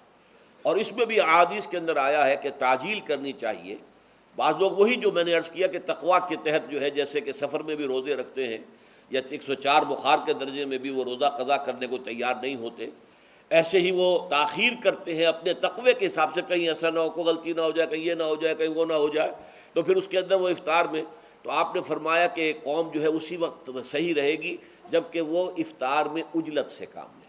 یعنی سحری کے اندر بہت زیادہ جلدی کرنے کی ضرورت نہیں. اگر اذان ہو رہی ہے اس کے دوران بھی اگر کچھ کھا پی رہے ہو تو کھا پی لو، مکمل کر لو. اسی طریقے سے افطار کے اندر جو ہے وہ تاخیر کرنے کی ضرورت نہیں، سورج کے غروب کے ساتھ افطار کر لو. وَلَا تُبَاشِرُوهُنَّ وَأَنْتُمْ عَاكِفُونَ فِي الْمَسَاجِدِ، ہاں اپنی بیویوں سے تم مباشرت نہ کرو، تعلق زن و شو قائم نہ کرو جب کہ تم مسجدوں کے اندر معتکف ہو. یہ اعتکاف کا ذکر ہو گیا. رمضان کے آخری عشرے میں یہ اعتکاف جو مسنون ہے کہ 21ویں شب سے شروع ہو جائے گا، یعنی 20واں روزہ ختم ہوا اس کے ساتھ یہ اعتکاف شروع ہو گیا. اور پھر اعتکاف مسنون جو ہے وہ جب تک کہ چاند نظر نہ آ جائے شوال کا، عید کا، تو اس وقت تک یہ اعتکاف جاری رہے گا. یہ ہے مسنون اعتکاف. اس کی کیا حکمت ہے وہ میں بعد میں عرض کروں گا. تو یہ حکمت جو ہے اس کے حوالے سے گفتگو بعد میں ہو جائے گی، لیکن یہاں یہ بتا دیا گیا کہ یہ جو رمضان کی 20 راتوں میں اجازت دی گئی ہے اپنی بیویوں کے ساتھ ہم بستری کی، وہ اس معتکف کے لیے نہیں ہے جو مسجد میں معتکف ہے۔ تو ہاں اس کی اہلیہ آ سکتی ہے وہاں ملاقات کے لیے، کسی مشورہ کوئی کرنا ہے بہت ضروری ہے، آ جائے، ملاقات ہو سکتی ہے، لیکن یہ کہ مباشرت نہیں ہو سکتی، وہ حرام ہے۔ فرمایا وَلَا تُبَاشِرُوهُنَّ وَأَنْتُمْ عَاكِفُونَ فِي الْمَسَاجِدِ تِلْكَ حُدُودُ اللَّهِ، یہ اللہ کی حدود ہیں، شریعت اسلامی کی یہ حدود ہیں، فَلَا تَقْرَبُوهَا، تو ان کے قریب تک مت جاؤ۔ قرآن مجید میں اس اعتبار سے دو انداز تعبیر ہے کہ اللہ کی حدود ہے فَلَا تَعْتَدُوهَا، یہ اللہ کی حدود ہے، ان سے تجاوز نہ کرو، اس حد کو پھلانگ نہ جاؤ، اس حد سے آگے نہ گزر جاؤ۔ یہاں ہے تقربوہا، اللہ تعالیٰ کی حدود کے قریب تک نہ جاؤ۔ اس کی وجہ ایک حدیث میں بیان کر دی گئی ہے کہ جیسے ہر بادشاہ کی ایک چراگاہ ہوتی ہے، وہ صرف شاہی جو بھی ہیں جانور ہیں ان کے، یا گھوڑے ہیں یا کوئی اور ہیں، ان کے چرنے کے لیے ہے، وہاں پہ کوئی رعایت کا کوئی آدمی اپنی بھیڑ بکریاں وغیرہ نہیں لے جا سکتا۔ وہ حما کہلاتا تھا کہ یہ شاہ کے لیے مخصوص ہے، لکل ملک حمن وحم اللہ محارمہ، اللہ بھی بادشاہ ہے کائنات کا، ارض و سما کا، اس نے بھی جن چیزوں کو حرام کر دیا ہے وہ حما ہے، اس میں داخل نہیں ہونا تمہیں۔ تو فرمایا کہ جو چرواہا اپنی بھیڑوں کو بالکل اس کی آخری حد تک لے جائے گا تو اندیشہ ہے کہ کوئی بھیڑ کوئی بکری چھلانگ لگائے اور اس چراگاہ میں داخل ہو جائے۔ اس لیے کیپ ایٹ اے ڈسٹینس، ایک فاصلے پر رہو۔ احتیاط کا تقاضا یہ ہے کہ اس آخری حد کے قریب نہ جاؤ، فلا تقربوہا، اس کے قریب نہ جاؤ۔ ان حدود کی تو سختی کے ساتھ پابندی کرنی ہے۔ ان کے لیے یہ ہے کہ ان کو نہ صرف یہ کہ ان سے تجاوز نہیں کرنا، بلکہ ان سے ذرا کچھ فاصلے ہی پر اپنے آپ کو رکھنا ہے۔ کذالک یبین اللہ آیاتہ للناس، اسی طریقے سے اللہ تعالیٰ واضح کرتا ہے اپنی آیات کو لوگوں کے لیے، وَلَعَلَّهُمْ يَتَّقُونَ، اور تاکہ وہ پھر تقویٰ کریں، بچیں۔ جب احکام معلوم ہو گئے اب بچنا آسان ہے، جب احکام معلوم نہیں تو اندیشہ ہے کہ کہیں کسی حرام کے اندر جو ہے وہ ملوث ہو جائے۔ جیسے کہ ایک حدیث میں آتا ہے کہ الحلال بین والحرام بین وبینہما مشتبہات، حلال کیا ہے یہ بھی واضح ہے، حرام کیا ہے یہ بھی واضح ہے، البتہ ان دونوں کے مابین کچھ چیزیں ہوتی ہیں متشابہات، پتہ نہیں حلال ہے کہ حرام ہے، تو تم بچو، ان چیزوں سے بھی بچو، اس لیے کہ اس کے اندر حرام ہونے کا اندیشہ ہے نا، لہذا ان سے بھی بچو۔ جو صریحاً حلال ہے اسی پر اکتفا کرو، جن کے بارے میں تعین نہیں ہو پا رہا ہے کہ وہ حلال ہیں، البتہ یہ بھی ثابت نہیں ہو رہا کہ وہ حرام ہیں، تو ان سے یہ تقویٰ کا تقاضا ہے۔ اگرچہ قانونی اعتبار سے یہ کہا جائے گا کہ وہ مباح ہے، جس شے کی حرمت کا ثبوت ہمیں کتاب اللہ اور سنت رسول سے نہ ملے وہ مباح ہے، لیکن یہ ہے کہ تقویٰ کا تقاضا یہ ہے، قانون کا تقاضا یہ کہ مباح کو آپ اختیار کریں گے تو آپ پر گرفت نہیں ہوگی، اس لیے کہ اس کی حرمت ثابت نہیں ہے، لیکن تقویٰ کا تقاضا یہ ہے کہ آپ صرف اس شے پر اکتفا کریں کہ جس کے حلال ہونے کے لیے ثبوت اور دلیل موجود ہے۔ تو یہ ہے کہ تلک حدود اللہ فلا تقربوها کذالک یبین اللہ لکم للناس آیاتہ للناس لعلہم یتقون۔ یہ احکام ہے تکمیلی روزے کے، جس کے ضمن میں میں نے کچھ احادیث نبویہ کے حوالے سے بھی ان کی مزید وضاحت کر دی۔ اب آئیے تیسری بات، روزے کا اصل حاصل کیا ہے۔ اب پہلی آیت پر ہمیں توجہ دینی ہوگی، یا ایھا الذین آمنوا کتب علیکم الصیام، اہل ایمان تم پر روزہ فرض کیا گیا، لکھ دیا گیا، طے کر دیا گیا، اگرچہ جیسا کہ میں نے عرض کیا یہ ابتدائی حکم ہے اور اس میں وجوب علی تخییر وہ بعد میں آ چکا دوسری آیت میں، کما کتب علی الذین من قبلکم، جیسے کہ یہ فرض کیا گیا تھا ان پر جو تم سے پہلے تھے، یعنی یہود اور نصارہ، ان پر بھی یہ روزہ جو ہے یہ فرض تھا۔ البتہ احکام مختلف ہو گئے، جیسے جمعے کا دن اور جمعے کو چھوڑ کر یہودیوں نے سبت کا دن اختیار کیا، عیسائیوں نے جو ہے وہ سنڈے کو اختیار کر لیا، لیکن احکام میں فرق ہے۔ وہاں پورے سبت کے دن، ہفتے کے دن کاروبار دنیاوی مطلقاً حرام، لیکن ہمارے ہاں شریعت کے اندر آسانی پیدا کی گئی کہ صرف جمعے کی اذان سے لے کر نماز ادا ہو جانے تک وہ حرام ہے، لیکن باقی یہ ہے کہ اس سے پہلے بھی اگر کرو اور بعد میں جب فَإِذَا قُضِيَتِ الصَّلَاةُ فَانتَشِرُوا فِي الْأَرْضِ وَابْتَغُوا مِنْ فَضْلِ اللَّهِ، جب نماز ادا ہو چکے تو جاؤ، منتشر ہو سکتے ہو زمین میں اور اللہ تعالیٰ کے فضل کو تلاش کر سکتے ہو۔ تو اسی طریقے سے اگرچہ حکم روزہ جو ہے وہ تو سابقہ امتوں میں بھی تھا، لیکن یہ اس کے احکام جو ہیں ان کے اندر تغیر و تبدل ہے۔ کتب علیکم الصیام کما کتب علی الذین من قبلکم لعلکم تتقون، تاکہ تمہارے اندر تقوی پیدا ہو جائے۔ اب یہ ہے حکمت صوم کی پہلی آیت۔ تقوی کسے کہتے ہیں؟ بچنا۔ کس چیز سے بچنا؟ اللہ نے جو چیزیں حرام کی ان سے بچنا، اللہ کے احکام کو توڑنے سے بچنا۔ دیکھیے یہ لفظ جو ہے اس کا مادہ ہے وا، قاف اور یا، وقا۔ وقا یقی کے معنی ہے کسی کو بچانا۔ ہم دعا مانگتے وقنا عذاب النار، اے اللہ ہمیں آگ کے عذاب سے بچا لے۔ لیکن اتقا بنتا ہے باب افتعال، واو تے میں شامل ہو گئی تو اتقا، اور اسی سے تقوی ہے۔ تقوی کے معنی کیا ہے؟ بچنا، خود بچنا۔ وقا یقی دوسرے کو بچانا۔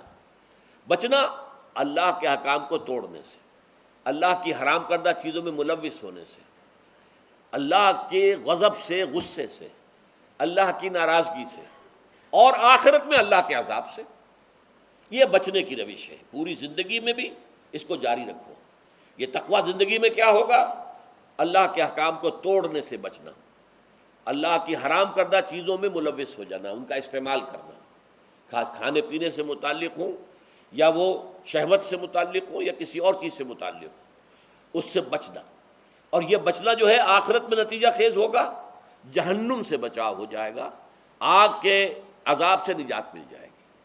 اچھا روزے کا اس سے تعلق کیا ہے یہ سمجھ لیجئے۔ دیکھیے ہمارے گناہوں کا سب سے بڑا سبب ہمارے نفسانی تقاضے ہیں۔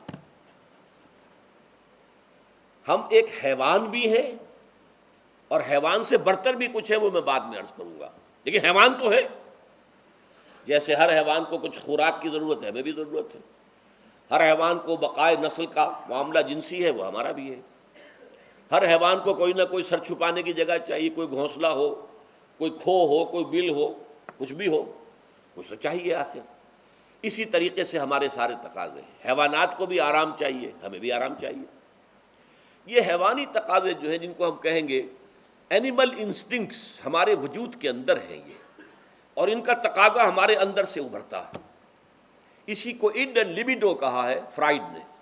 جدید نفسیات کا بابا آدم جو ہے وہ فرائڈ ہے، اس نے اسے اڈ اور لب سے تعبیر کیا ہے، اس سے اوپر سیلف کو لایا ہے، اور اس کے بعد جو ہے وہ سپر ایگو ہے۔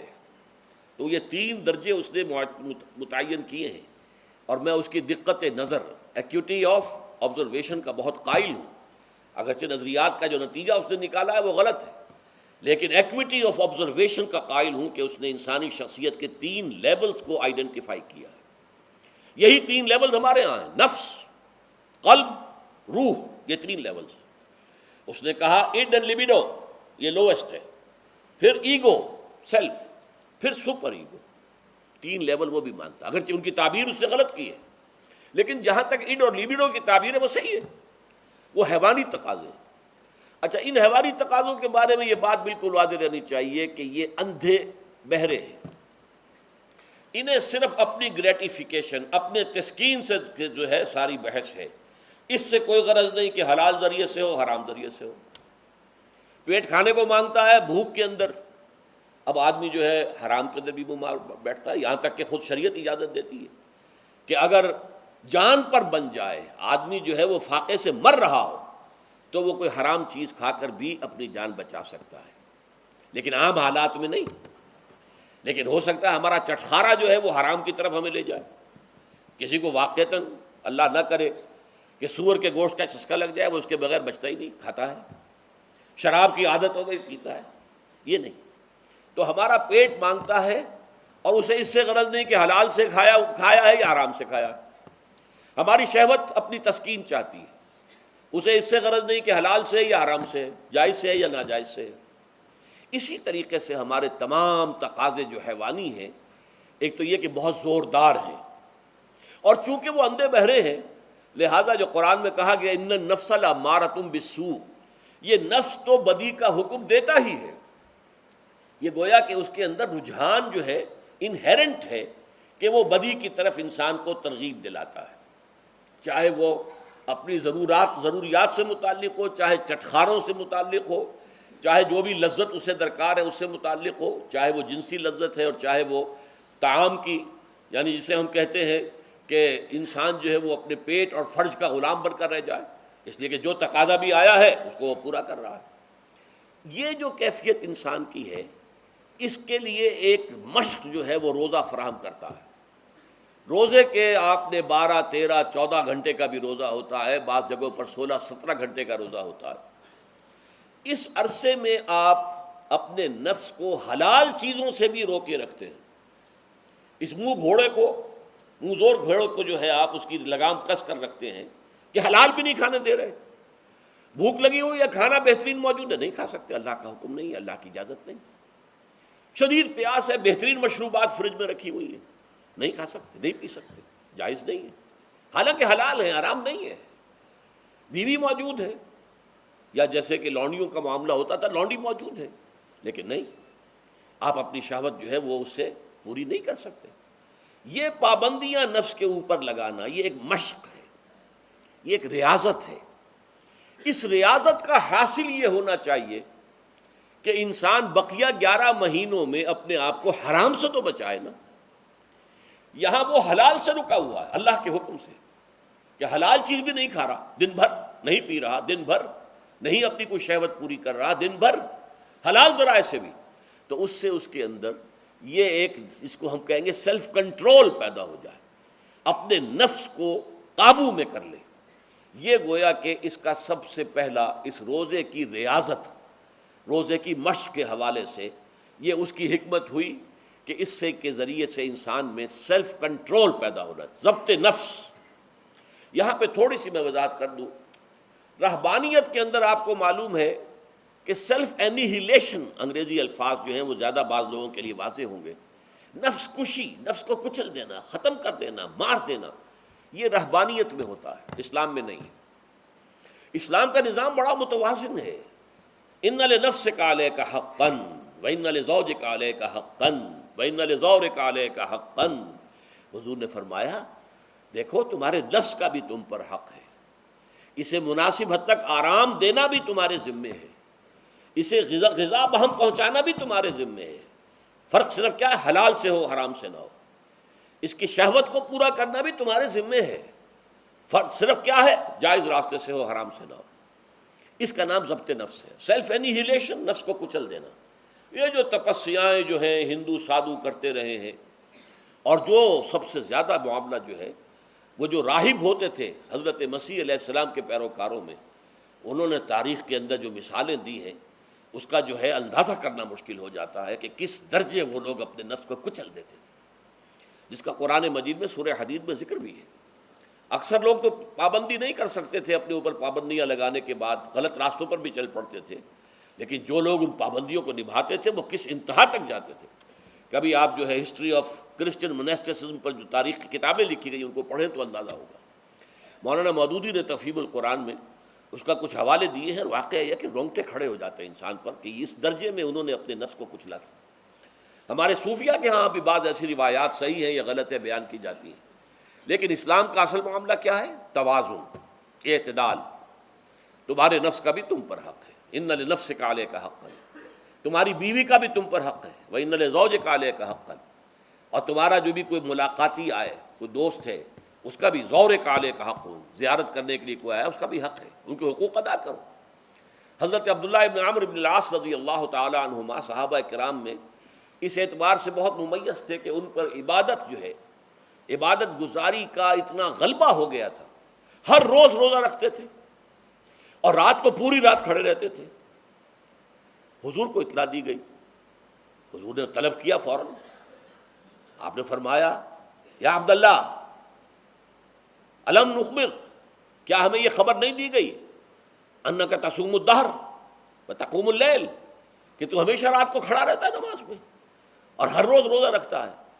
اب ظاہر بات ہے حضور کے حضور میں جھوٹ کیسے بولتے، ویسے بھی جھوٹ بولنے کا سوال نہیں صحابی کے لیے. تو عرض کیا بلا یا رسول اللہ ایسی ہے تو صحیح ہے. فرمایا لا تفعل، ہرگز ایسا مت کرو. فإن لنفسك عليك حقا وإن لزوجك عليك حقا وإن لزورك عليك حقا، تمہارے نفس کا بھی تم پر حق ہے. روزہ رکھو بھی اور افطار بھی کرو. بہترین روزہ جو ہے وہ حضرت داؤد علیہ السلام کا تھا. ایک دن روزہ رکھتے تھے، ایک دن افطار کرتے تھے. لیکن یہ ہے کہ آپ ہفتے میں 2 دن روزے حضور کے ہیں، سوموار کو اور جمعرات کو. مہینے میں 3 روزے یہ ہیں. اس میں گویا کہ سنت پر عمل بھی ہو جائے گا. لیکن یہ کہ ہمیشہ روزہ رکھنا، بلکہ یہاں تک کہا گیا ما ساما من سامت دہر، جو ہمیشہ روزہ رکھتا ہے اس نے کوئی روزہ رکھا ہی نہیں. کیا مطلب؟ یہ تو اس نے اپنی ہیبٹس بدل لی ہیں. ہیبٹس ہو گئی ہیں یہ کہ سارا دن بھر نہیں کھانا، صبح کھانا شام کو کھانا، بس. یہ تو اس نے اپنی ہیبٹ بدل لی ہے. روزہ ہیبٹ بن گیا اس کا. ما ساما من سامت دہر، جس نے ہمیشہ روزہ رکھا اس نے کوئی روزہ رکھا ہی نہیں. اس لیے کہ روزہ تو در حقیقت اس شخص پر شاخ گزرتا ہے جس کو عادت ہے دن میں کھانا کھانے کی. اس کو دن کے اندر 3 کھانے کھانے کی عادت ہے، تبھی تو وہ شاخ گزرے گا. اگر وہ عادت ہی آپ نے بدل لی ہے تو ظاہر بات ہے کہ پھر روزے کی جو برکت ہے وہ تو ظاہر نہیں ہوگی. تو بہرحال اس اعتبار سے غور کیجئے کہ یہ پہلا حکم جو ہے روزے کا، لعلکم تتقون، تاکہ تمہارے اندر تقوی پیدا ہو جائے، اپنے نفس پر کنٹرول پیدا ہو جائے. اس کو یوں سمجھیے کہ یہ ایک بڑا منہ زور گھوڑا ہے ہمارا جو نفس ہے، ہمارا جو جسم ہے، حیوانی نظام. اس پر ہماری خودی یا ہماری انا یا ہماری ایگو یا ہمارا سیلف، یہ اس پر حکمران ہے، اس کا گھوڑے کا سوار ہے. اب اگر گھوڑا منہ زور ہے اور سوار کے قابو میں نہیں ہے تو کیا نتیجہ نکلے گا؟ اب وہ گھوڑے کے اختیار میں ہے، سوار صاحب کی جان جو ہے وہ جا کر پٹخ دے کہیں، کسی کھائی میں گرائے، کسی اور جگہ گرائے، وہ تو گویا کہ اس کے رحم و کرم پر ہے. ہاں اگر سوار تکڑا ہے اور سوار نے جو ہے گھوڑے کو قابو میں کیا ہوا ہے، اس کی رانوں میں بھی جان ہے، دبایا ہوا ہے گھوڑے کو اپنی رانوں کے درمیان، تو ظاہر بات ہے کہ اب یہ گھوڑا جو ہے بہت بڑی ایسٹ ہے اس کے لیے. اب گھوڑا ادھر جائے گا جدھر سوار لے جانا چاہے گا. سوار اپنے مقصد، اپنی منزل تک پہنچے گا گھوڑے کے ذریعے سے. اور اگر برعکس ہے، جیسا کہ میں عرض کر چکا ہوں، تو وہ سوار جو ہے وہ گھوڑے کے رحم و کرم پر ہے. یہی معاملہ ہے. ہماری خودی یا ہماری انا یا ہمارا ایگو، یہ در حقیقت یہ راکب ہے، اور ہمارا وجود حیوانی یہ مرکب ہے، یہ گھوڑا ہے. اگر ہم قابو یافتہ ہوں اپنے اس گھوڑے کے اوپر تو یہی جسم ہمارے لیے ایک بہت بڑا ایسٹ ہے. ہاتھوں سے نیکی کمائیں گے، پاؤں سے نیکی کمائیں گے، آنکھوں سے نیکی کمائیں گے، کانوں سے نیکی کمائیں گے، یہ ساری نیکیاں کمانے کا ذریعہ بن جائے گا. تلاوت قرآن سن رہے ہیں تو کانوں کی نیکی ہو رہی ہے، قرآن دیکھ کر پڑھ رہے ہیں تو آنکھوں کی نیکی ہو رہی ہے. یہ سارے ہمارے اعصاب، ہمارے تمام اعضاء و جوارے نیکی کا ذریعہ ہے. لیکن اگر کہیں یہ ہمارا نفس امارہ، ایڈ اور لیبیڈو ہم پر قابو پا لے تو پھر ہم اس کے رحم و کرم پر ہیں، پھر وہ جہاں میں جس کھائی میں چاہے گا گرا دے گا.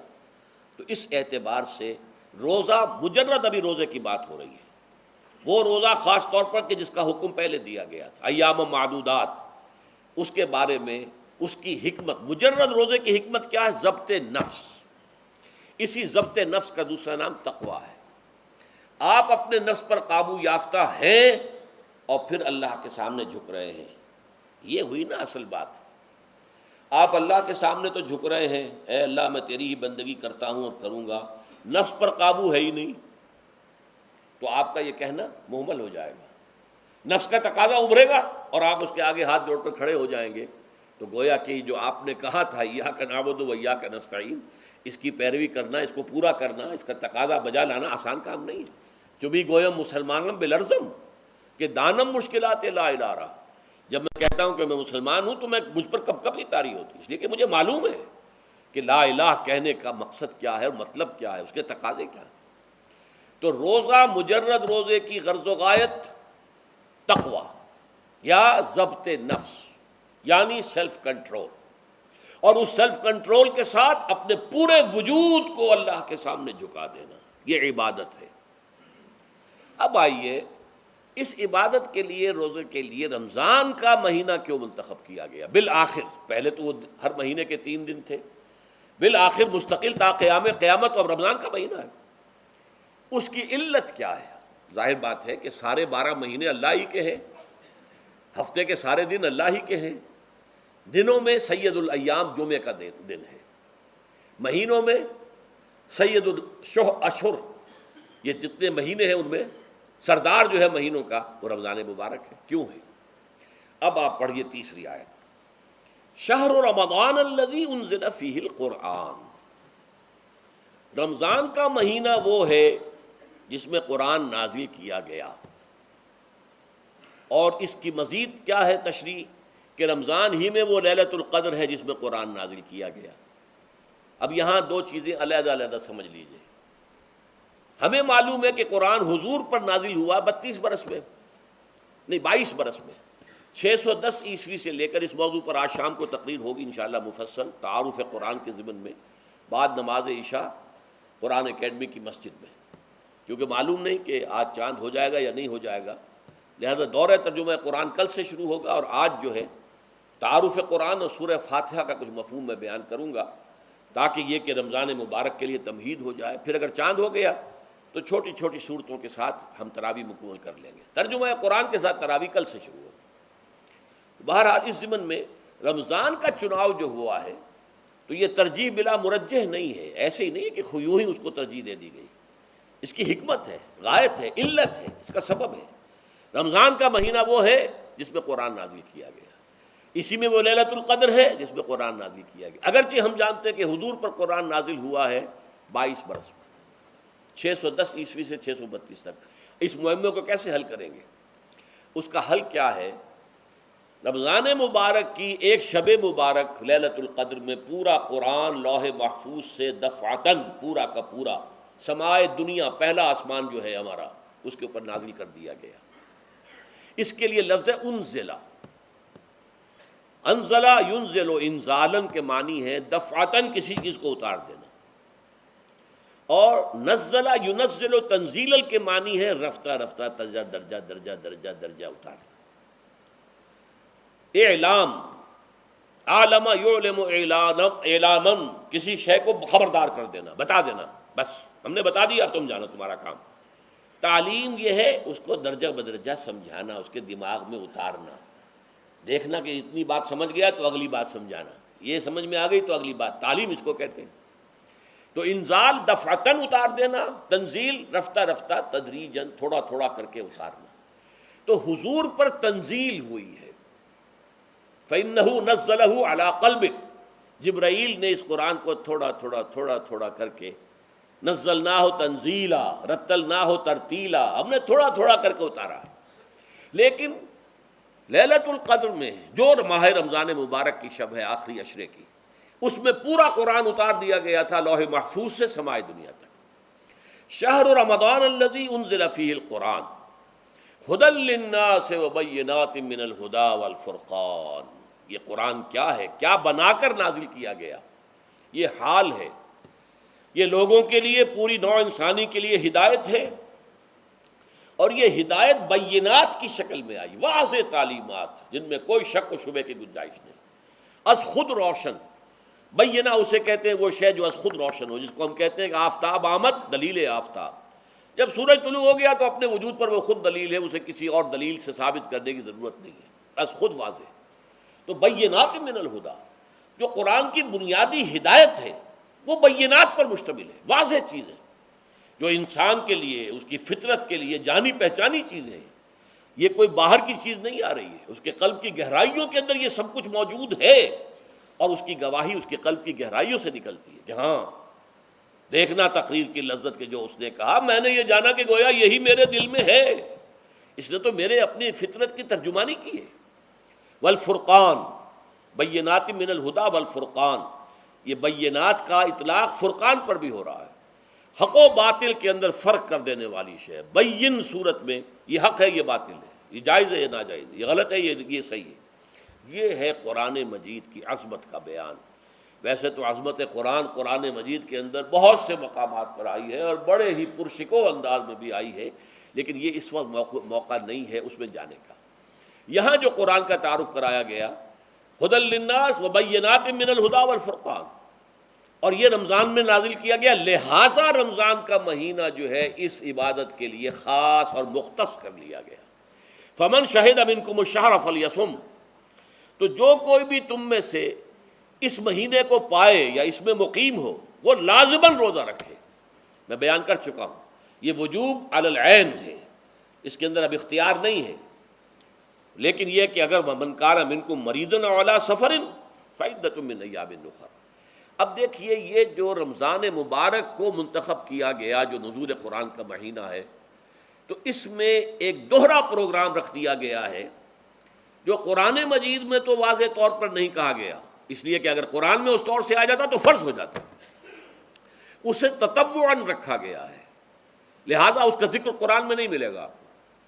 موجود ہے کہ جب اس مہینے کو چنا ہی اس لیے گیا ہے کہ یہ نزول قرآن کا مہینہ ہے، لہذا اس کے لیے جو ہم نے پڑھا تھا وہ خطبہ وہ اس کو پلٹ لیجئے۔ جعل اللہ صیامہ فریضۃ وقیام لیلہ تطوعا، اللہ نے اس مہینے کا روزہ رکھنا تو فرض قرار دے دیا ہے، اور اس کا قیام اللیل راتوں کو کھڑے رہنا یہ مرضی پر چھوڑ دیا ہے، جو کر سکے جو بھی ہمت کرے، ترغیب و تشویق ہے۔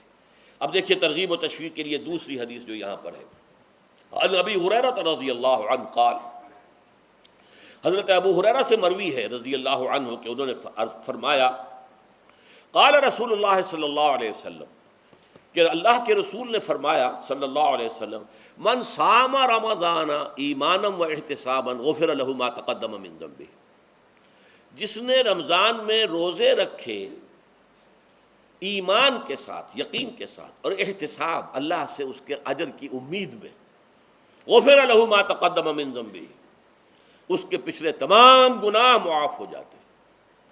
یہ نوٹ کیجئے کہ اس سے مراد گناہ کبیرہ نہیں ہے، گناہ صغیرہ ہے۔ گناہ کبیرہ کے لیے توبہ شرط ہے، گناہ صغیرہ جو ہے وہ ان چیزوں سے دھل جاتے ہیں۔ لیکن اب دیکھیے ومن قام رمضان ایمانا و احتسابا، اور جو کوئی کھڑا رہا رمضان میں یعنی قیام اللیل ایمان اور احتساب کے ساتھ، غفر له ما تقدم من ذنبه۔ اب تیسری بات، ومن قام لیلۃ القدر ایمانا و احتسابا، اور جو کھڑا رہا قیام اللیل جس نے کیا ہے لیلۃ القدر میں ایمان اور احتساب کے ساتھ، غفر له ما تقدم من ذنبه، متفق علیہ۔ یہ حدیث بخاری اور مسلم دونوں کی ہے۔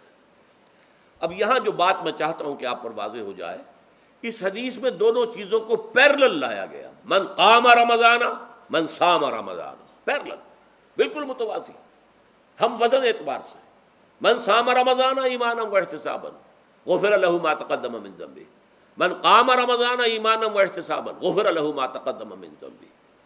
اب سوال پیدا ہوتا ہے قیام اللیل سے مراد کیا ہے؟ یہاں پہ میں ذرا تراویح کا جو پس منظر ہے وہ بیان کر دینا چاہتا ہوں۔ دیکھیے جیسا کہ ہم نے خطبے میں بھی دیکھ لیا، اللہ نے قیام اللیل جو ہے اسے فرض نہیں ٹھہرایا، تطوعا، قرآن مجید میں بھی اس کا کوئی ذکر نہیں، احادیث میں اس کی تشویق و ترغیب پوری موجود ہے، ایک اور حدیث بھی ہم بعد میں پڑھیں گے اس پر۔ اس کا پس منظر کیا تھا کہ اس کو چھوڑ دیا گیا۔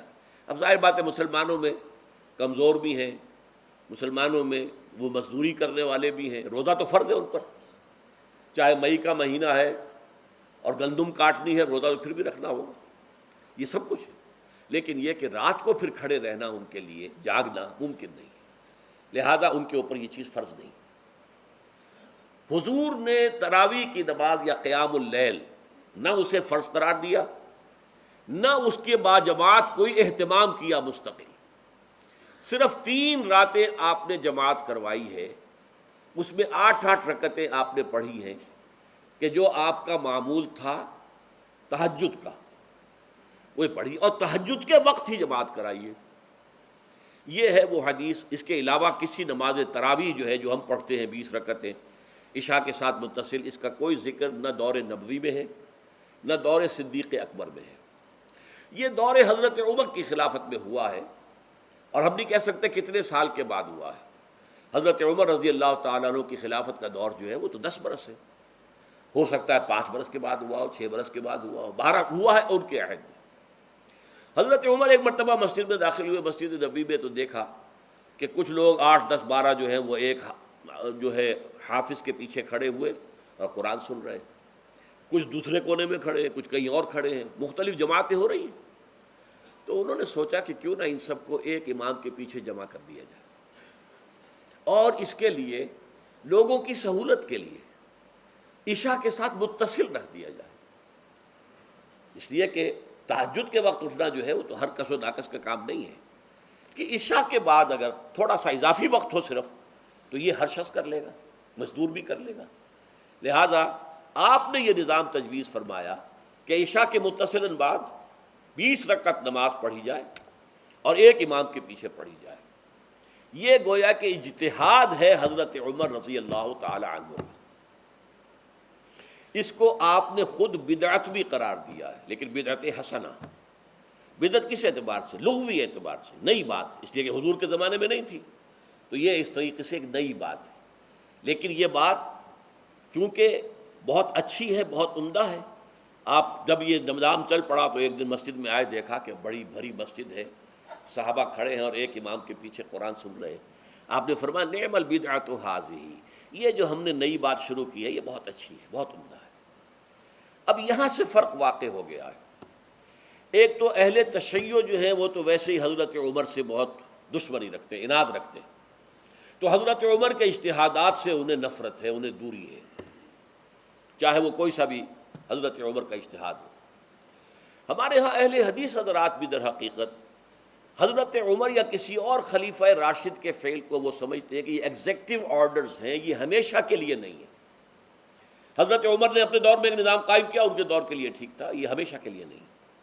ہمیشہ کے لیے وہ 8 ہی رکعتوں کے قائل ہیں، وہ تہجد والے، لیکن اس میں بہرحال انہوں نے بھی خود یہ اضافہ کیا ہے کہ وہ 8 رکعتیں وہ عشاء کے ساتھ متصل پڑھتے ہیں، تہجد کے وقت تو نہیں پڑھتے۔ اور حضور نے تو صرف 3 روز جو ہے وہ کرائی تھی جماعت، وہ لوگ 30 دن یا 29 دن پڑھ رہے ہیں، تو اضافہ تو انہوں نے بھی کر دیا، اس نظام میں تبدیلی تو ہو گئی۔ لیکن اہل سنت جو کہلاتے ہیں، ہمارے جو 4 جو ہیں، جو ہمارے مسلک ہیں، حنفی، مالکی، شافعی، حنبلی، ان کا اتفاق ہے اس پر حضرت عمر کا، کیونکہ ان کے سامنے اصول یہ ہے کہ حضور نے فرمایا علیکم بسنتی وسنت الخلفاء الراشدین المہدیین، تم پر لازم ہے کہ میری سنت کو پکڑو مضبوطی کے ساتھ، اور میرے خلفائے راشدین مہدیین جو ہیں ان کی سنت کو پکڑو۔ اس اصول سے یہ چاروں فقہیں جو ہیں حضرت عمر کے اجتہادات جو ہیں ان کو بھی پابندی سمجھتے ہیں کہ تمام عمر کے لیے، قیامت تک کے لیے امت مسلمہ پر ان کی پیروی لازم ہے۔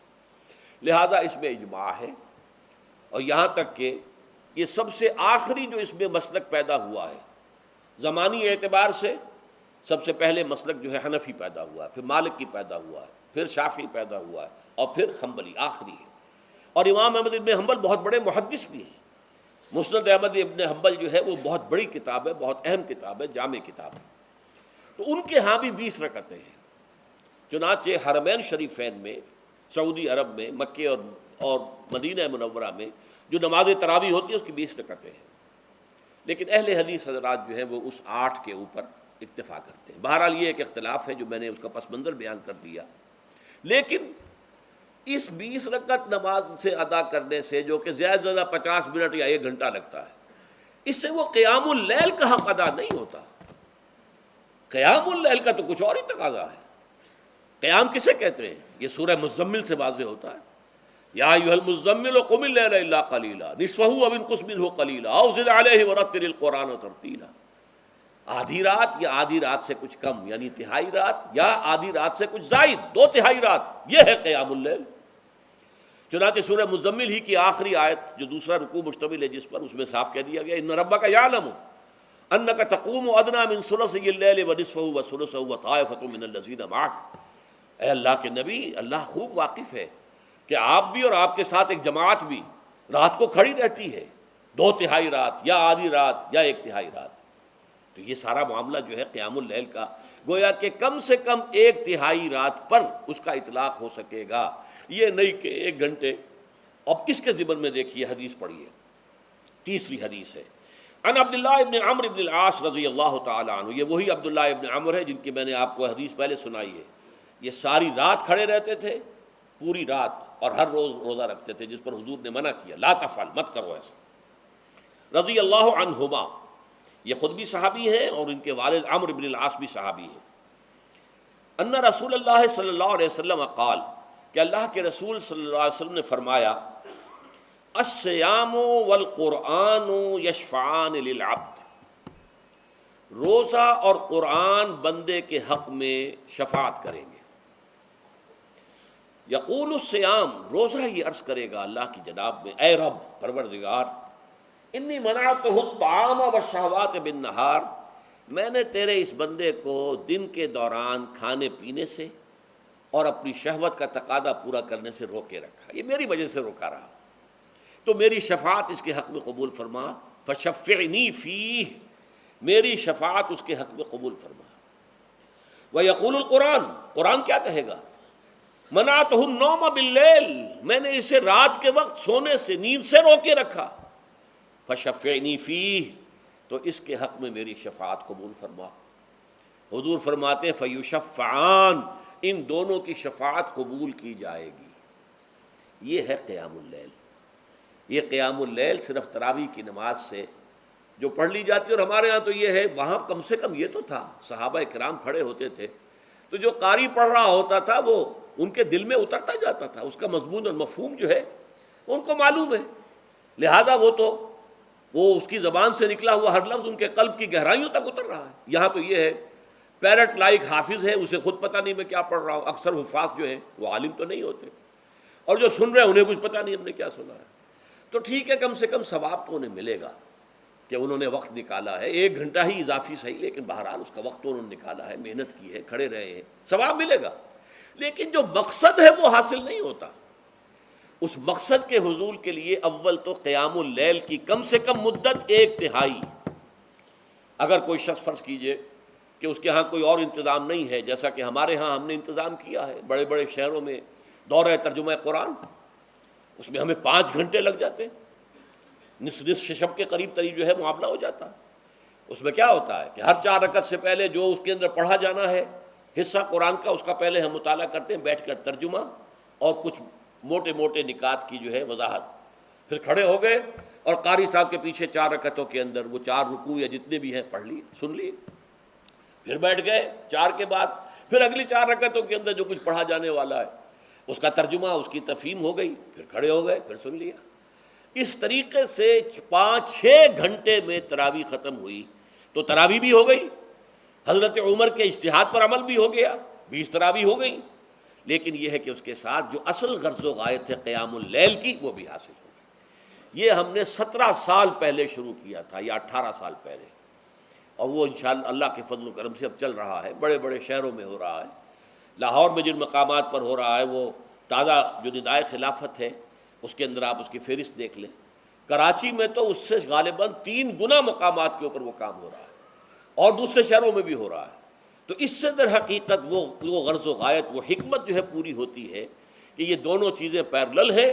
من صام رمضان ایمانا واحتسابا غفر له ما تقدم من ذنبه ومن قام رمضان ایمانا واحتسابا غفر له ما تقدم من ذنبه.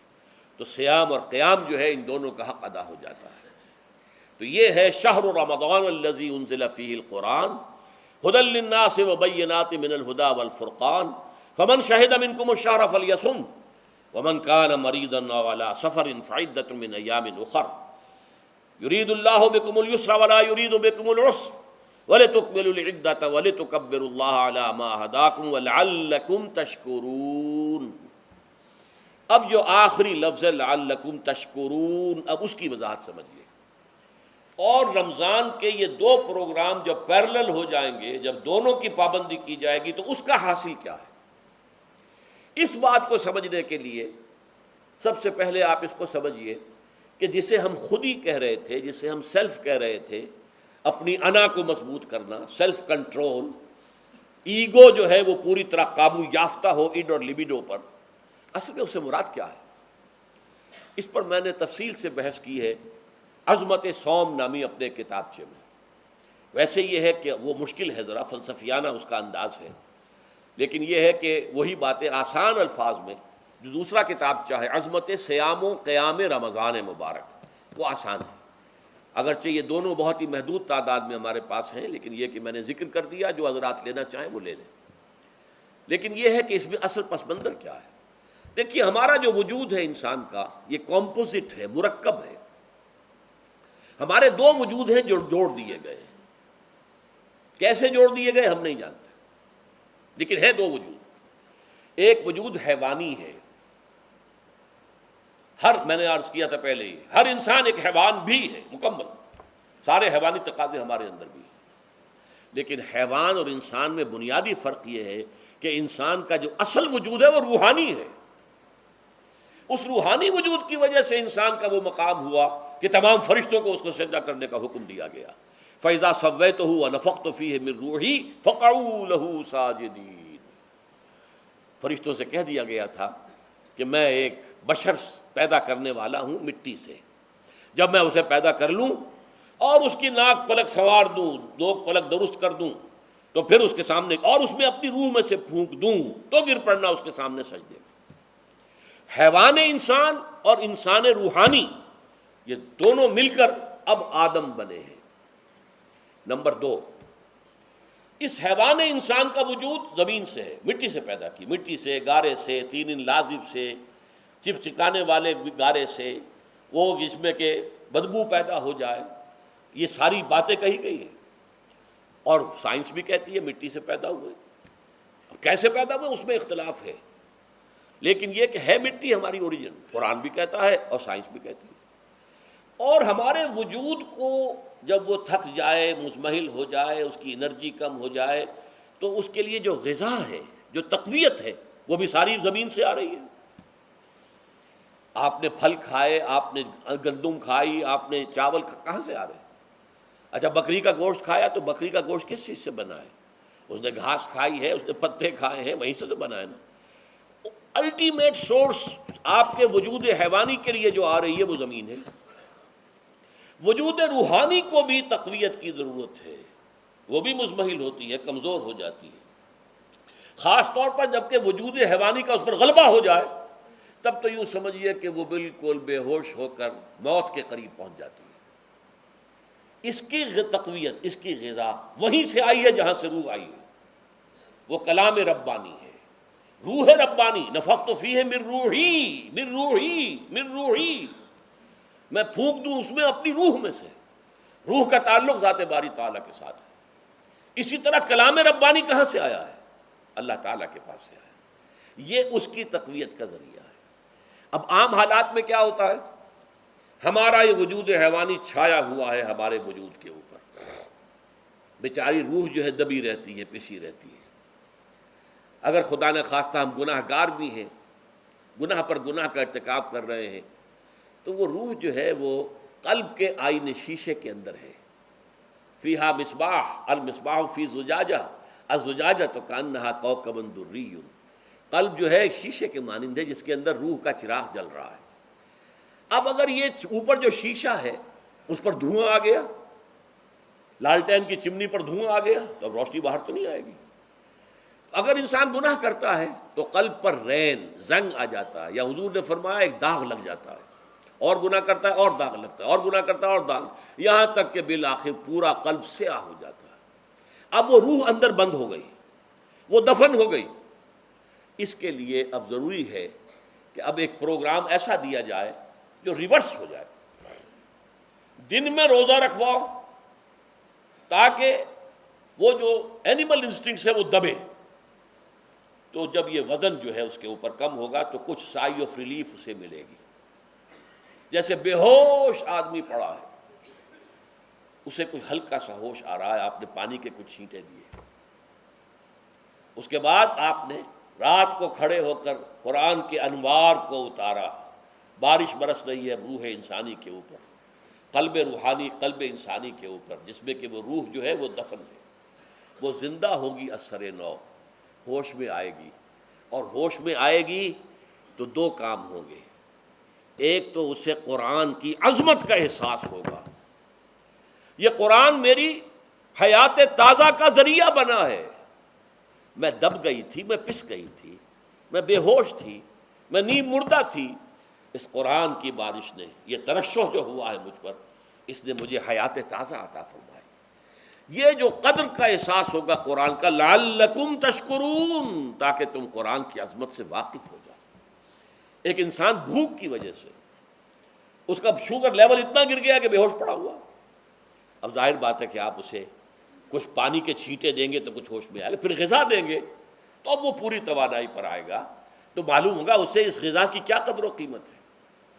اگر آپ کو بھوک ہی نہیں لگتی تو غذا بے معنی شے ہے، پیاس ہی نہ لگے تو آپ کو کیا معلوم کہ اس پانی کے اندر کتنی بڑی عظمت ہے، یہ میرے لیے کتنا بڑا انعام و احسان ہے اللہ کا۔ وہ تو پیاس پر جان پر بنی ہوئی ہو، اور پیاس اس وقت آپ کو ایک گھونٹ پانی کوئی دے دے تو آپ کو معلوم ہوگا دنیا و مافیہ سے بڑھ کر ہے یہ ایک گھونٹ پانی جو مجھے ملا ہے۔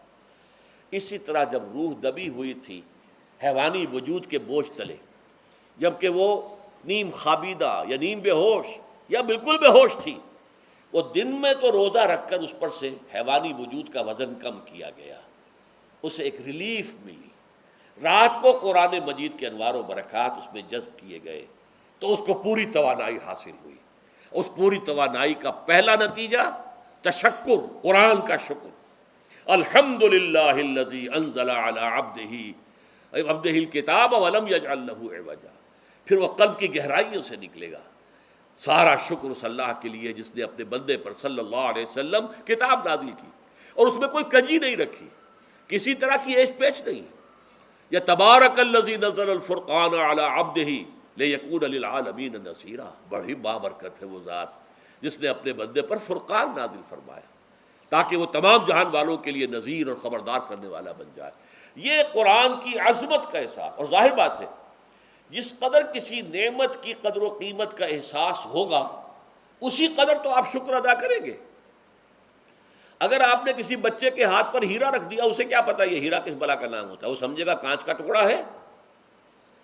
لیکن اگر کوئی واقعتاً کوئی جوہر شناس ہو، جوہری ہو، اس کو آپ ہیرا دیں گے تو اسے معلوم ہے کہ مجھے کیا چیز دی گئی ہے۔ اس کے اندر جو شکر پیدا ہوگا وہ اس بچے کے اندر تو نہیں پیدا ہو سکتا جسے معلوم ہی نہیں۔ تو قرآن مجید کی اصل عظمت سے انسان واقف کب ہوگا؟ جبکہ اس کے ذریعے سے اس کی روح کو ایک حیات تازہ مل جائے اور اس طرح وہ پروگرام ریورس ہو جائے جو عام طور پر چل رہا تھا، ساری توجہ اپنے جسم پر، اس کے تقاضوں پر۔ جسم میں تھوڑی سی پھنسی نکل آئی ہے، بھاگ رہے دوڑ رہے ہیں اس کے علاج کے لیے۔ کوئی اور مرض لاحق ہو گیا ہے، بھاگ رہے ہیں دوڑ رہے ہیں اس کے علاج کے لیے، بڑی بڑی فیسیں بھی دے رہے ہیں۔ ساری جسم کی پرواہ ہے نا، روزانہ نہا رہے ہیں اور اچھے سے اچھا صابن لا کر نہا رہے ہیں، وہ جسم کی پرواہ ہے نا، اس کی دیکھ بھال ہے، روح کی طرف توجہ ہی نہیں۔ یہ ہے وہ بات جو کہی گئی ہے سورہ حشر میں، اور جسے علامہ اقبال نے پھر اپنے فلسفہ خودی کی اساس اور سورس قرار دیا ہے۔ وَلَا تَكُونُوا كَالَّذِينَ نَسُوا اللَّهَ فَأَنسَاهُمْ أَنفُسَهُمْ أُولَٰئِكَ هُمُ الْفَاسِقُونَ۔ دیکھو اے مسلمانوں، ان لوگوں کے مانند نہ ہو جانا جنہوں نے اللہ کو بھلا دیا تو اللہ نے انہیں اپنے آپ سے غافل کر دیا، اور یہی لوگ فاسق و فاجر ہیں۔ یہ سوال پیدا ہوتا ہے کہ انسان اپنے آپ سے کہاں غافل ہوتا ہے؟ کیا اپنے وجود حیوانی سے غافل ہوتا ہے؟ کیا بھوک لگتی ہے تو وہ ادھر ادھر منہ نہیں مارتا، غذا کو حاصل کرنے کے لیے کوشش نہیں کرتا؟ پیاس لگتی ہے تو کیا پانی یا کوئی اور مشروب تلاش نہیں کرتا؟ کوئی بیماری لاحق ہوتی ہے تو کیا اس کے علاج کی طرف توجہ نہیں کرتا؟ اسے آرام کی حاجت ہوتی ہے تو آرام نہیں لیتا؟ اپنے اس وجود سے تو غافل نہیں۔ کون سے وجود سے غافل ہوا ہے؟ وہ روحانی وجود سے غافل ہے۔ بھول گیا کہ میرے اندر روحانی وجود بھی ہے اور اس کا تعلق ذات باری تعالیٰ کے ساتھ ہے۔ اس نے سمجھا کہ میں بس حیوان ہوں، نرا حیوان ہوں، اپنے اس وجود کی اصل حقیقت ہی سے بے خبر، غافل۔ چنانچہ آج کے دور کا سب سے بڑا المیہ کیا ہے؟ ڈارون کے نظریے کے جو اثرات پیدا ہوئے ہماری معاشرت پر، ہماری سوچ پر، ہمارے فکر پر، ہمارے فلسفے پر، ہماری سوشولوجی پر، وہ کیا ہے کہ ہم بھی نرے حیوان ہیں۔ اللہ اللہ خیر صلی اللہ۔ یہ سب سے بڑی محرومی ہے اس دور کی کہ انسان اپنے اصل شرف سے خود ہی مستعفی ہو گیا۔ ہمارا کوئی وجود ہے ہی نہیں روحانی وغیرہ، روح کسے کہتے ہیں ہم نہیں جانتے، بس یہ جسم ہے۔ ہم اللہ کو نہیں جانتے کون ہے کون نہیں ہے، ہوگا ہم تو اس کائنات کو جانتے ہیں۔ ہم روح سے واقف نہیں، ہم تو اپنے جسم کو واقف ہیں۔ آخرت سے ہم اب ہمیں کچھ پتہ نہیں، شاید ہو شاید نہ ہو، کچھ پتہ نہیں، لیکن یہ زندگی تو ہے، اسے ہم جانتے ہیں۔ یہ ہے آج کے انسان کا سب سے بڑا المیہ، اور یہ ہے ماس اسکیل کے اوپر ارتداد، ذہنی طور پر مرتد ہو چکے ہیں انسانوں کی عظیم اکثریت مرتد ہو چکی ہے۔ یہ ہے در حقیقت کہ روزہ جو ہے اس پروگرام کو آ کر ریورس کرتا ہے۔ دن میں کھانے پینے، جنسی تقاضے پر پابندی، وہ وجود حیوانی کا وزن کچھ کم ہوا، روح جو دبی ہوئی تھی یا سسک رہی تھی یا بے ہوش تھی یا نیند مردہ تھی، اسے کچھ ریلیف ملا۔ اب اس کے اوپر قرآن مجید کے تیرے ضمیر پہ جب تک نہ ہو نزول کتاب، گرہ کشاہ نہ رازی نہ صاحب کشاف، ہمارے دلوں کے اوپر بارش ہو رہی ہو انوار قرآنی کی۔ وہ ظاہر بات ہے کہ بغیر سمجھے تو نہیں ہوگی بارش، وہ تو آپ کچھ سمجھ رہے ہوں گے تو بارش ہوگی، ورنہ تو یہ ہے کہ ٹھیک ہے، میں پہلے بھی عرض کر چکا ہوں، آپ کو ثواب تو ملے گا، لیکن یہ ہے کہ وہ اصل مقصد قرآن کی عظمت کا قلب کی گہرائیوں سے اعتراف جو ہے، اور اس پر اللہ کا شکر تو ادا ہوگا، لعلکم تشکرون، جبکہ قرآن مجید جو ہے آپ کے قلب کے اوپر نازل ہے، اس کا مفہوم نازل ہے۔ اچھا، اس کا دوسرا نتیجہ کیا نکلتا ہے؟ جب وہ روح جو ہے وہ ہوش میں آئے گی، اس کو حیات تازہ مل گئی، وہ اپنے اصل مرکز اور منبع اور سرچشمہ کی طرف جو ہے متوجہ ہوگی۔ عربی زبان کا ایک مقولہ ہے، کل شیء یرجع الی اصلہ، ہر شے اپنی اصل جڑ کی طرف جو ہے لوٹتی ہے۔ ہمارا وجود حیوانی زمین سے زمینی کی طرف لوٹتا ہے، یعنی مرنے کے بعد زمینی میں چلا جائے گا۔ اور نمبر دو، دنیا میں بھی زمینی خواہشات، زمینی تمنائیں، آرزوئیں وہ ہیں، وَلَٰكِنَّهُ أَخْلَدَ إِلَى الْأَرْضِ، جیسے کہ سورہ وہ کہا گیا ہے بلعام بن باعورہ کے بارے میں سورہ اعراف میں، وہ تو زمین ہی کی طرف دھنستا چلا گیا۔ ہماری روح کا منبع اور سرچشمہ ذات باری تعالیٰ ہے، وہ امر رب ہے، لہذا فوراً انسان اپنے رب کی طرف متوجہ ہوتا ہے۔ یہ اللہ کی طرف متوجہ ہو جانا اور پھر اس سے ہم کلام ہونا اور اس سے دعا کرنا، یہ ہے روزے کا اصل مقصد۔ جب سیام اور قیام رمضان مبارک کا دوہرا پروگرام ہوگا تو روح انسانی یا انسان کا حیوانی وجود اپنے مرکز کی طرف مائل پرواز تھا، حسن، اس کو کہہ لیجئے اپنے مرکز کی طرف مائل پرواز ہے روح، ہر شے اپنی اصل کی طرف لوٹتی ہے، لہذا یہ اللہ کی طرف متوجہ ہوگی۔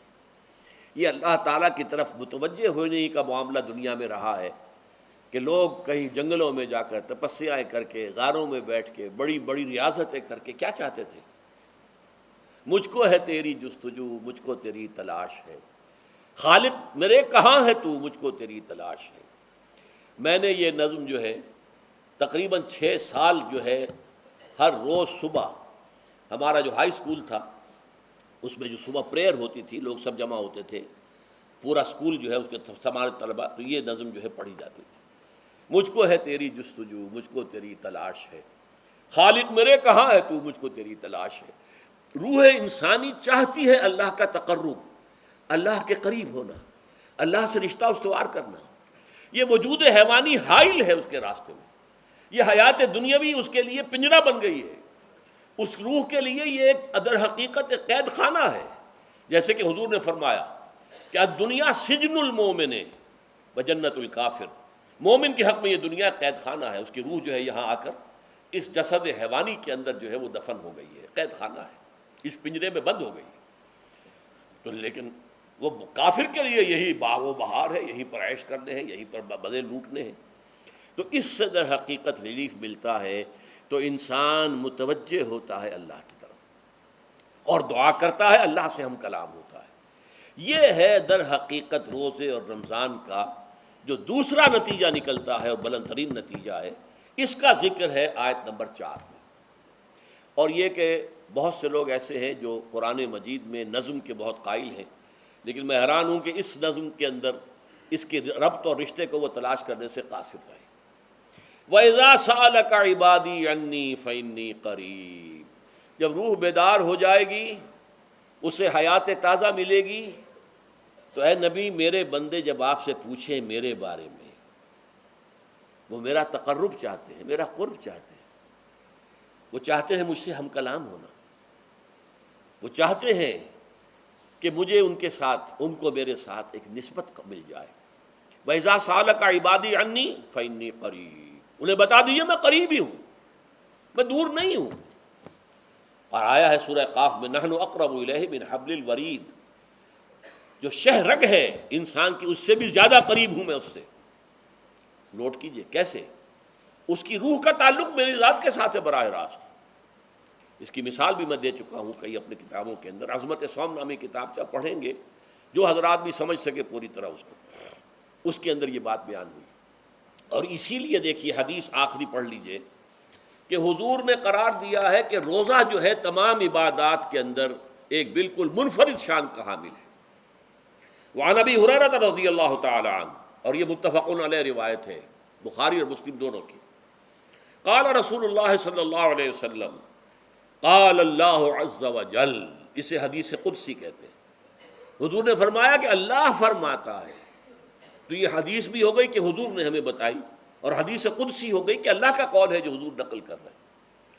قرآن مجید وحی جلی ہے، یہ وحی خفی ہے، لیکن یہ عام حدیثوں کے مقابلے میں اس کا مرتبہ اور مقام بہت بلند ہے کہ حضور فرما رہے ہیں کہ اللہ فرماتا ہے. یقول اللہ عز وجل، کل عمل ابن آدم لہو، ابن آدم کا ہر عمل، ہر نیکی اس کے اپنے لیے، اپنے فائدے کے لیے. الا الصوم، سوائے روزے کے. فإنہ لی وأنا اجزی بہ یا اجزا بہ، یہ میرے لیے ہے اور میں خود ہی اس کی بدلہ دوں گا، یا میں خود ہی اس کا بدلہ ہوں. یہ دونوں ترجمے ہیں. عظمت صوم میں نے تفصیل سے بحث کی ہے کہ ویسے تو نماز بھی اللہ کے لیے، اقم الصلاۃ لذکری. حج کس لیے ہے؟ للہ علی الناس حج البیت من استطاع الیہ سبیلا، اللہ کے لیے. زکوٰۃ کس کے لیے؟ اللہ کے نام پر دی جا رہی ہے، اللہ کے لیے دی جا رہی ہے. صوم میں بات کیا ہے؟ صوم میں اصل چیز ملحوظ کیا ہے؟ روح انسانی کو تازہ کرنا، زندہ کرنا، اس کی حیات تازہ کا بندوبست کرنا، اور روح کا تعلق ذات باری تعالیٰ کے ساتھ ہے. اس تعلق کی مثال یوں سمجھیے جیسے ہمیں معلوم ہے سورج کا فاصلہ ہم سے کتنا ہے، کروڑ کروڑ میل. لیکن سورج کی کرن جو وہاں سے چل کر یہاں تک پہنچی ہے، کیا اس کا تعلق سورج سے منقطع ہے؟ سورج کے ساتھ تو تعلق قائم ہے. اسی طرح روح انسانی ذات باری تعالیٰ سے بہت دور آ کر کہہ لیجئے ہمارے وجود کے اندر آ گئی، ہمارے قلب کے اندر متمکن ہو گئی. لیکن کیا اس کا تعلق اللہ کی ذات سے منقطع ہے؟ نہیں. لیکن یہ روح ہی اگر مزمحل ہو گئی تو تعلق منقطع ہو جائے گا، اس لیے کہ اس روح کے اندر ہی جان نہیں رہی. یہ روح تازہ ہوگی تو اس کا تعلق اللہ کی ذات کے ساتھ اثر نو استوار ہو جائے گا. اس لیے یہ کہا یہ میرے لیے، الا الصوم فإنہ لی، یہ میرے لیے. وأنا اجزی بہ یا اجزا بہ، میں خود ہی اس کا بدلہ دوں گا یا خود ہی اس کی جزا ہوں. خود ہی اس کی جزا ہوں. اللہ کے اس بندے کا تعلق میرے ساتھ ایسا قائم ہو جائے گا کہ گویا کہ اسے میں مل گیا. اور میرا یہ مل جانا ہی در حقیقت انسانیت کی معراج ہے. اور دعا کے بارے میں جان لیجئے کہ حضور نے فرمایا الدعاء مخ العبادہ، دعا جو ہے عبادت کا اصل جوہر ہے، لب لباب ہے. اور یہ بھی کہا الدعاء هو العبادہ، دعا ہی اصل عبادت ہے، دعا ہی اصل عبادت. دعا جو ہے وہ روح ہے اس کی. اور علامہ اقبال نے اپنے لیکچرز میں جو یہ خطبہ رکھا ہے اس موضوع کے لیے، میننگ آف پریئر ان اسلام، بڑا عظیم ہے. اس نے جو نقشہ کھینچا ہے کہ یہ پریئر کیا ہے؟ انائے صغیر، یہ ایگو میرا، میری انا، میری خودی، انائے صغیر انائے کبیر کے روبرو آتی ہے. انائے کبیر اللہ، اننی انا اللہ لا الہ الا انا. یہ انا، انائے کبیر اللہ کی انا، وہ عظیم انا. اور یہ چھوٹی سی محدود سی انا. تو ہے محیط بے کراں، میں ہوں ذرا سی آبجو، یا مجھے ہم کنار کر یا مجھے بے کنار کر. اقبال نے پتہ نہیں کس جگہ کس کیفیت میں ڈوب کر یہ شعر کہا ہے. اے اللہ تو تو ایک ایسے سمندر کے مانند ہے کہ جس کا کنارہ ہی نہیں ہے، اور میں چھوٹی سی ایک پانی کی ایک چھوٹی سی ندی ہوں، آبجو ہوں چھوٹی سی. اب کیا شکل ہے؟ یا تو مجھے اپنے آپ میں ملا لے تاکہ میں بھی ناپیدا کنار ہو جاؤں. دریائے سندھ کا پانی جب سمندر میں گر جاتا تو سمندر ہی بن جاتا. اور یا پھر مجھے بھی بے کنار کر دے، میری وجود کو بھی اتنی وسعت دے دے کہ کوئی کنارہ نہ رہے. اب یہ کیا اس نے سمجھا، کیا کہا، لیکن میں نے وہی انائے کبیر انائے صغیر. ایک ہے نماز ہم پڑھ لیتے ہیں، آپ نے سارا پڑھ لیا، سارا تعدیل ارکان بھی کر لی، لیکن اگر آپ کا اللہ کے ساتھ ڈائریکٹ کمیونین اور ڈائریکٹ کمیونیکیشن قائم نہیں ہوا تو نماز، جس کو کہ کہا گیا کہ الصلاۃ معراج المومنین، جو قرب حضور کو حاصل ہوا معراج میں، وہ ایک بندہ مومن دنیا میں رہتے ہوئے حاصل کر سکتا ہے نماز میں. اگر اس کی روح جو ہے واقعتاً ہم کا نام ہو رہی ہو الحمدللہ رب العالمین الرحمن الرحیم مالک یوم الدین اہدنا الصراط المستقیم ایاک نعبد و اگر ہم واقعتاً ایسے کہہ رہے ہوں کہ ہمیں احساس ہو کہ ہم اللہ کے حضور میں حاضر ہیں اور عرض کر رہے ہیں، سجدہ کریں تو حدیث میں آتا ہے کہ ایسے محسوس ہو کہ گویا کہ میں نے اپنا سر اللہ کے قدموں میں رکھ دیا ہے. یہ ہے نماز. اب جو گفتگو ہو رہی ہے یہ ہم کلامی ہے. الصلاۃ معراج المومنین، اہل ایمان کے حق میں یہ نماز جو ہے یہ معراج کے درجے میں. لیکن یہ نماز کیسے نصیب ہوگی اگر روح سوئی ہوئی ہے، دبی ہوئی ہے، پسی ہوئی ہے، مزمحل ہے یا مردہ ہے؟ یہ نماز کیسے حاصل ہوگی؟ چاہے آپ 5 وقت کی نماز پڑھ رہے ہوں، چاہے آپ نے ہیبٹ بنا لیا ہو نماز کو، چاہے خوش بھی ہو گیا ہو، لیکن یہ کہ جب تک وہ روح بیدار نہ ہو، جب تک ہم کلامی نہ ہو. افلاق سے آتا ہے نالوں کا جواب آخر، اٹھتے ہیں حجاب آخر، کرتے ہیں خطاب آخر. جب تک یہ نہ ہو، جیسے کہ میں ایک حدیث قدسی انشاءاللہ آج سناؤں گا سورہ فاتحہ کے ضمن میں، کہ اللہ تعالیٰ کے سامنے جب کھڑا ہو کر انسان جب کہتا ہے انی وجہت وجہی للذی فطر السماوات والارض حنیفا، دائیں بائیں سے بالکل اپنا تعلق کاٹ کر میں نے اپنا رخ کر لیا ہے اس اللہ کی طرف جس نے آسمانوں اور زمین کو پیدا کیا. اب یہ توجہ وجہ تو اگر یہ تو ہے چہرہ تو ہم نے کر دیا خانہ کعبہ کی طرف، اندر سے ہماری روح متوجہ نہیں ہوئی، وہ سوئی پڑی، اسے پتہ ہی کچھ نہیں کہ کیا ہو رہا ہے. تو اس صورت میں وہ کیا ہے؟ ظاہری بات تو پوری ہو گئی، نماز کا ثواب ہو جائے گا، فرض کی ادائیگی کا ثواب مل جائے گا، لیکن وہ اصل نماز تو حاصل نہیں ہوتی. یہ ہے وہ بات کہ وَإِذَا سَأَلَكَ عِبَادِي عَنِّي فَإِنِّي قَرِيبٌ. اے نبی، جب میرے بندوں کی روحیں بیدار ہو جائیں، توانا ہو جائیں، حیات تازہ سے وہ ہم کنار ہو جائیں، اور پھر وہ میرے بارے میں پوچھیں، وہ میرا تقرب حاصل کرنا چاہتے ہیں، تو آپ سے پوچھیں تو کہیے میں قریب ہی ہوں. اجیب دعوت الداع اذا دعان، یہ ہے وہ دعا، میں ہر پکارنے والے کی پکار، ہر دعا کرنے والے کی دعا کو سنتا ہوں، قبول کرتا ہوں، جواب دیتا ہوں جہاں کہیں بھی مجھے پکارے. اذا دعان، اس میں در حقیقت وہ مفہوم آ گیا ہے there and then wherever. آپ اپنے گھر میں ہو کر پکاریں اللہ کو، آپ بستر پر لیٹے ہوئے پکاریں اللہ کو. الذین یذکرون اللہ قیاما وقعودا وعلی جنوبہم. ہاں ٹھیک ہے، بعض مقامات بعض اوقات قبول دعا کے لیے زیادہ سازگار ہیں، حرم میں جا کر دعا مانگی جائے، اور منا میں، عرفات میں خاص طور پر، جبل رحمت پر خاص طور پر، ملتزم جو ہے کعبے کا اس پر خاص طور پر، وہ ایام بھی ہیں خاص. لیکن یہ نہیں ہے کہ بقیہ دنوں میں آپ کے اور اللہ کے درمیان کو بڑا فاصلہ ہے. یہ سارا دنیا میں مشرکانہ نظاموں نے تصور پیدا کیا، اللہ تو دور ہے، دور ہے، دور ہے، دور ہے، پاک ہے، پاک ہے، پاک، تم ناپاک ہو، ناپاک ہو، ناپاک ہو، اور تم تو بڑی پستی میں پڑے ہو، تم اللہ سے براہ راست ہم کلام نہیں ہو سکتے. کوئی درمیانی چاہیے، کوئی لنکس چاہیے، کوئی پجاری ہوگا، کوئی پروہت ہوگا، کوئی پنڈت ہوگا، کوئی پیر ہوگا، کوئی پادری ہوگا، کوئی پوپ ہوگا، اس کے ذریعے سے تم اللہ سے ہم کلام ہو، خود نہیں. اور جب ذریعے بیچ میں آ گئے تو ان کی مٹھی گرم کرو، ان کی چاپلوسی کرو، ان کو بھی جو ہے چادریں چڑھاؤ، ان کو نذرانے پیش کرو. یہ ہے بدترین ایکسپلائٹیشن جو مذہب کے ذریعے سے نوع انسانی کی ہوئی ہے. یہ 2 ایکسپلائٹیشن دنیا میں ہوئی ہے تاریخ انسانی میں. ایک بادشاہوں کی طرف سے خراج دو ہمیں، محنت تم کرو گے کھیت میں، آدھا حصہ ہمارے پاس آئے گا، ہم عیش کریں گے، ہم سٹینڈنگ آرمیز رکھیں گے تاکہ ذرا تم بغاوت کرو تو تمہارا سر کچل دیا جائے. یہ ایکسپلائٹیشن بدترین. مانگنے والا گدا ہے، صدقہ مانگے یا خراج.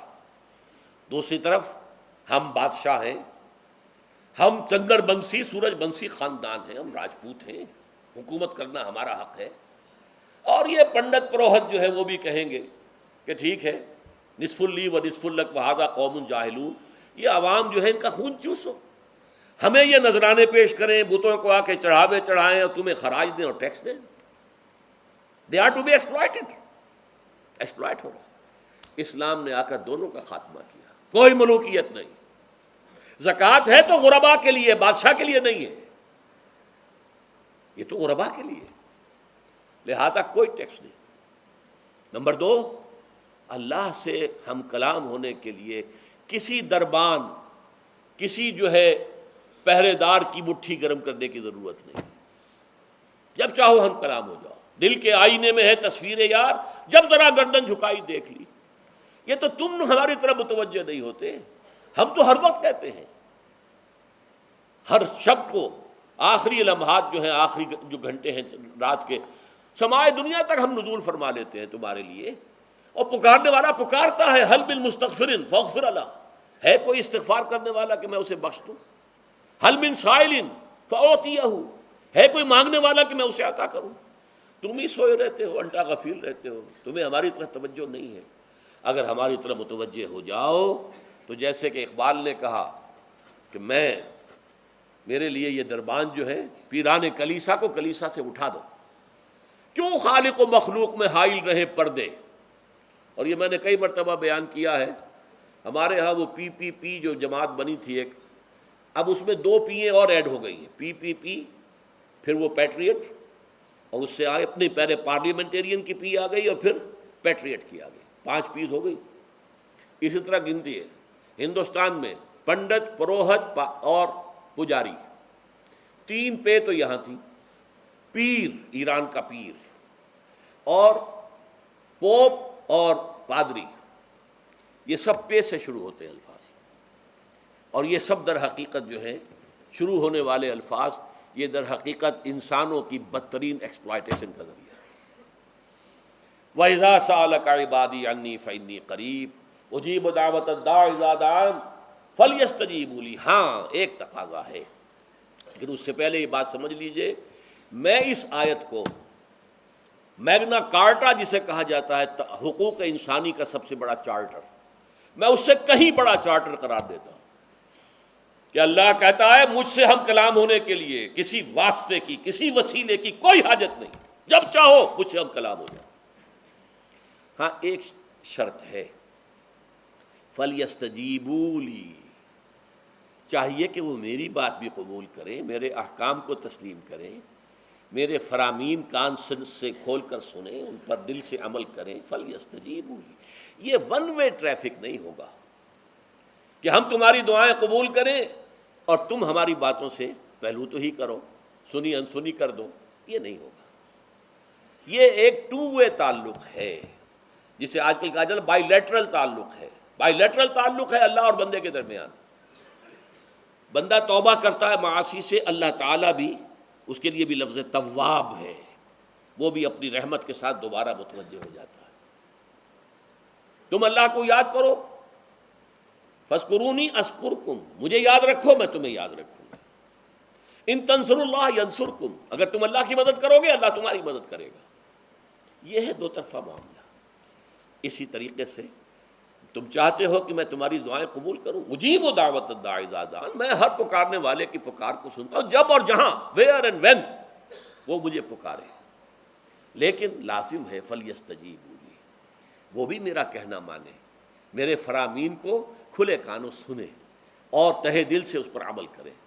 ولیؤمنوا بی، اور مجھ پر ایمان پختہ رکھے، یقین اس کے ساتھ مجھے پکارے. لعلہم یرشدون، اب یہ سب سے بڑا لفظ آ گیا، تاکہ انہیں رشد حاصل ہو جائے. رشد، فوز، فلاح، رشد، یہ کئی الفاظ ہیں. فوز فائز، فلاح مفلحون، رشد راشدون. اور یہ لفظ استعمال ہوا صحابہ کرام کے لیے سورہ حجرات میں، اولئک ھم الراشدون.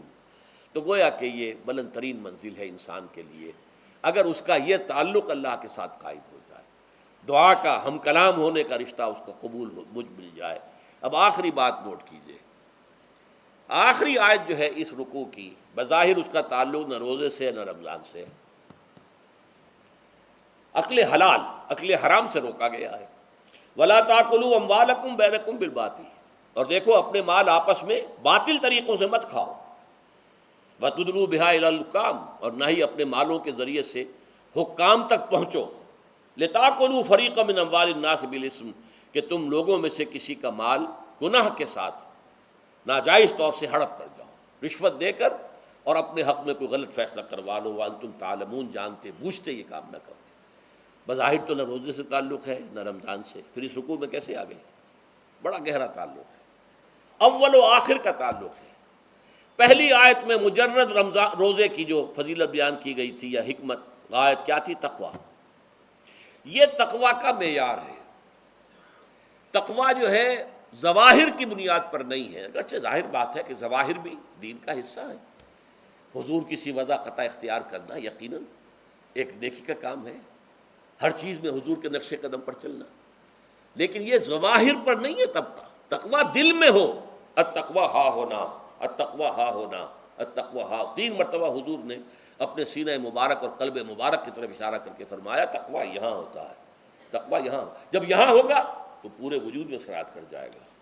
لیکن اس میں اہم ترین بات کیا ہے؟ عقل حلال، جو مشکل ترین کام ہے، حرام کا لقمہ نہ آئے، ورنہ جیسے کہ کہا گیا ہے دعا کے بہترین مقام پر پہنچ گئے ہو، حرم کعبہ کے ملتزم کے ساتھ چمٹے ہوئے ہو اور دعائیں کر رہے ہو، اب اس سے زیادہ دعا کی قبولیت کا کون سا وقت ہوگا؟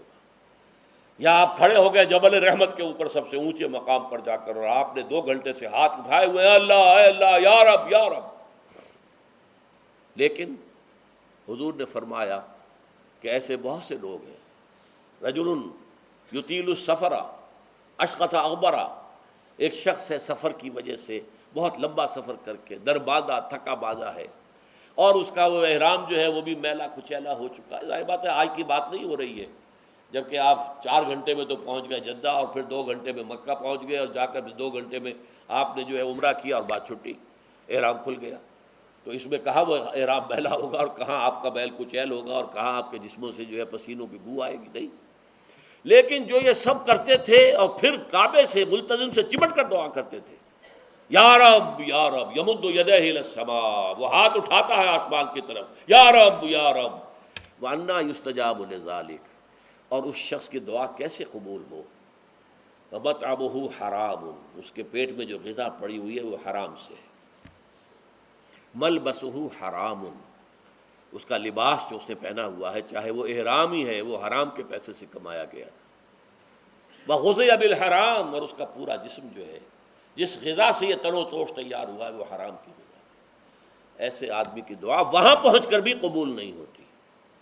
لہذا تقویٰ کا اصل معیار عقل حلال، روزی حلال کی، اگر یہ نہیں ہے تو آپ نے متقیوں کی شکل بنا لی، اور بہت ہی آپ نے اپنے ظاہر کو جو ہے بہت آراستہ پیراستہ کر لیا سنت رسول سے، لیکن اللہ کی نگاہوں میں اس کی کوئی قدر و قیمت نہیں ہوگی جب تک کہ آپ کا رزق حلال کا نہ ہو۔ بارک اللہ لی ولکم فی القرآن العظیم ونفعنی وإیاکم بالآیات والذکر الحکیم۔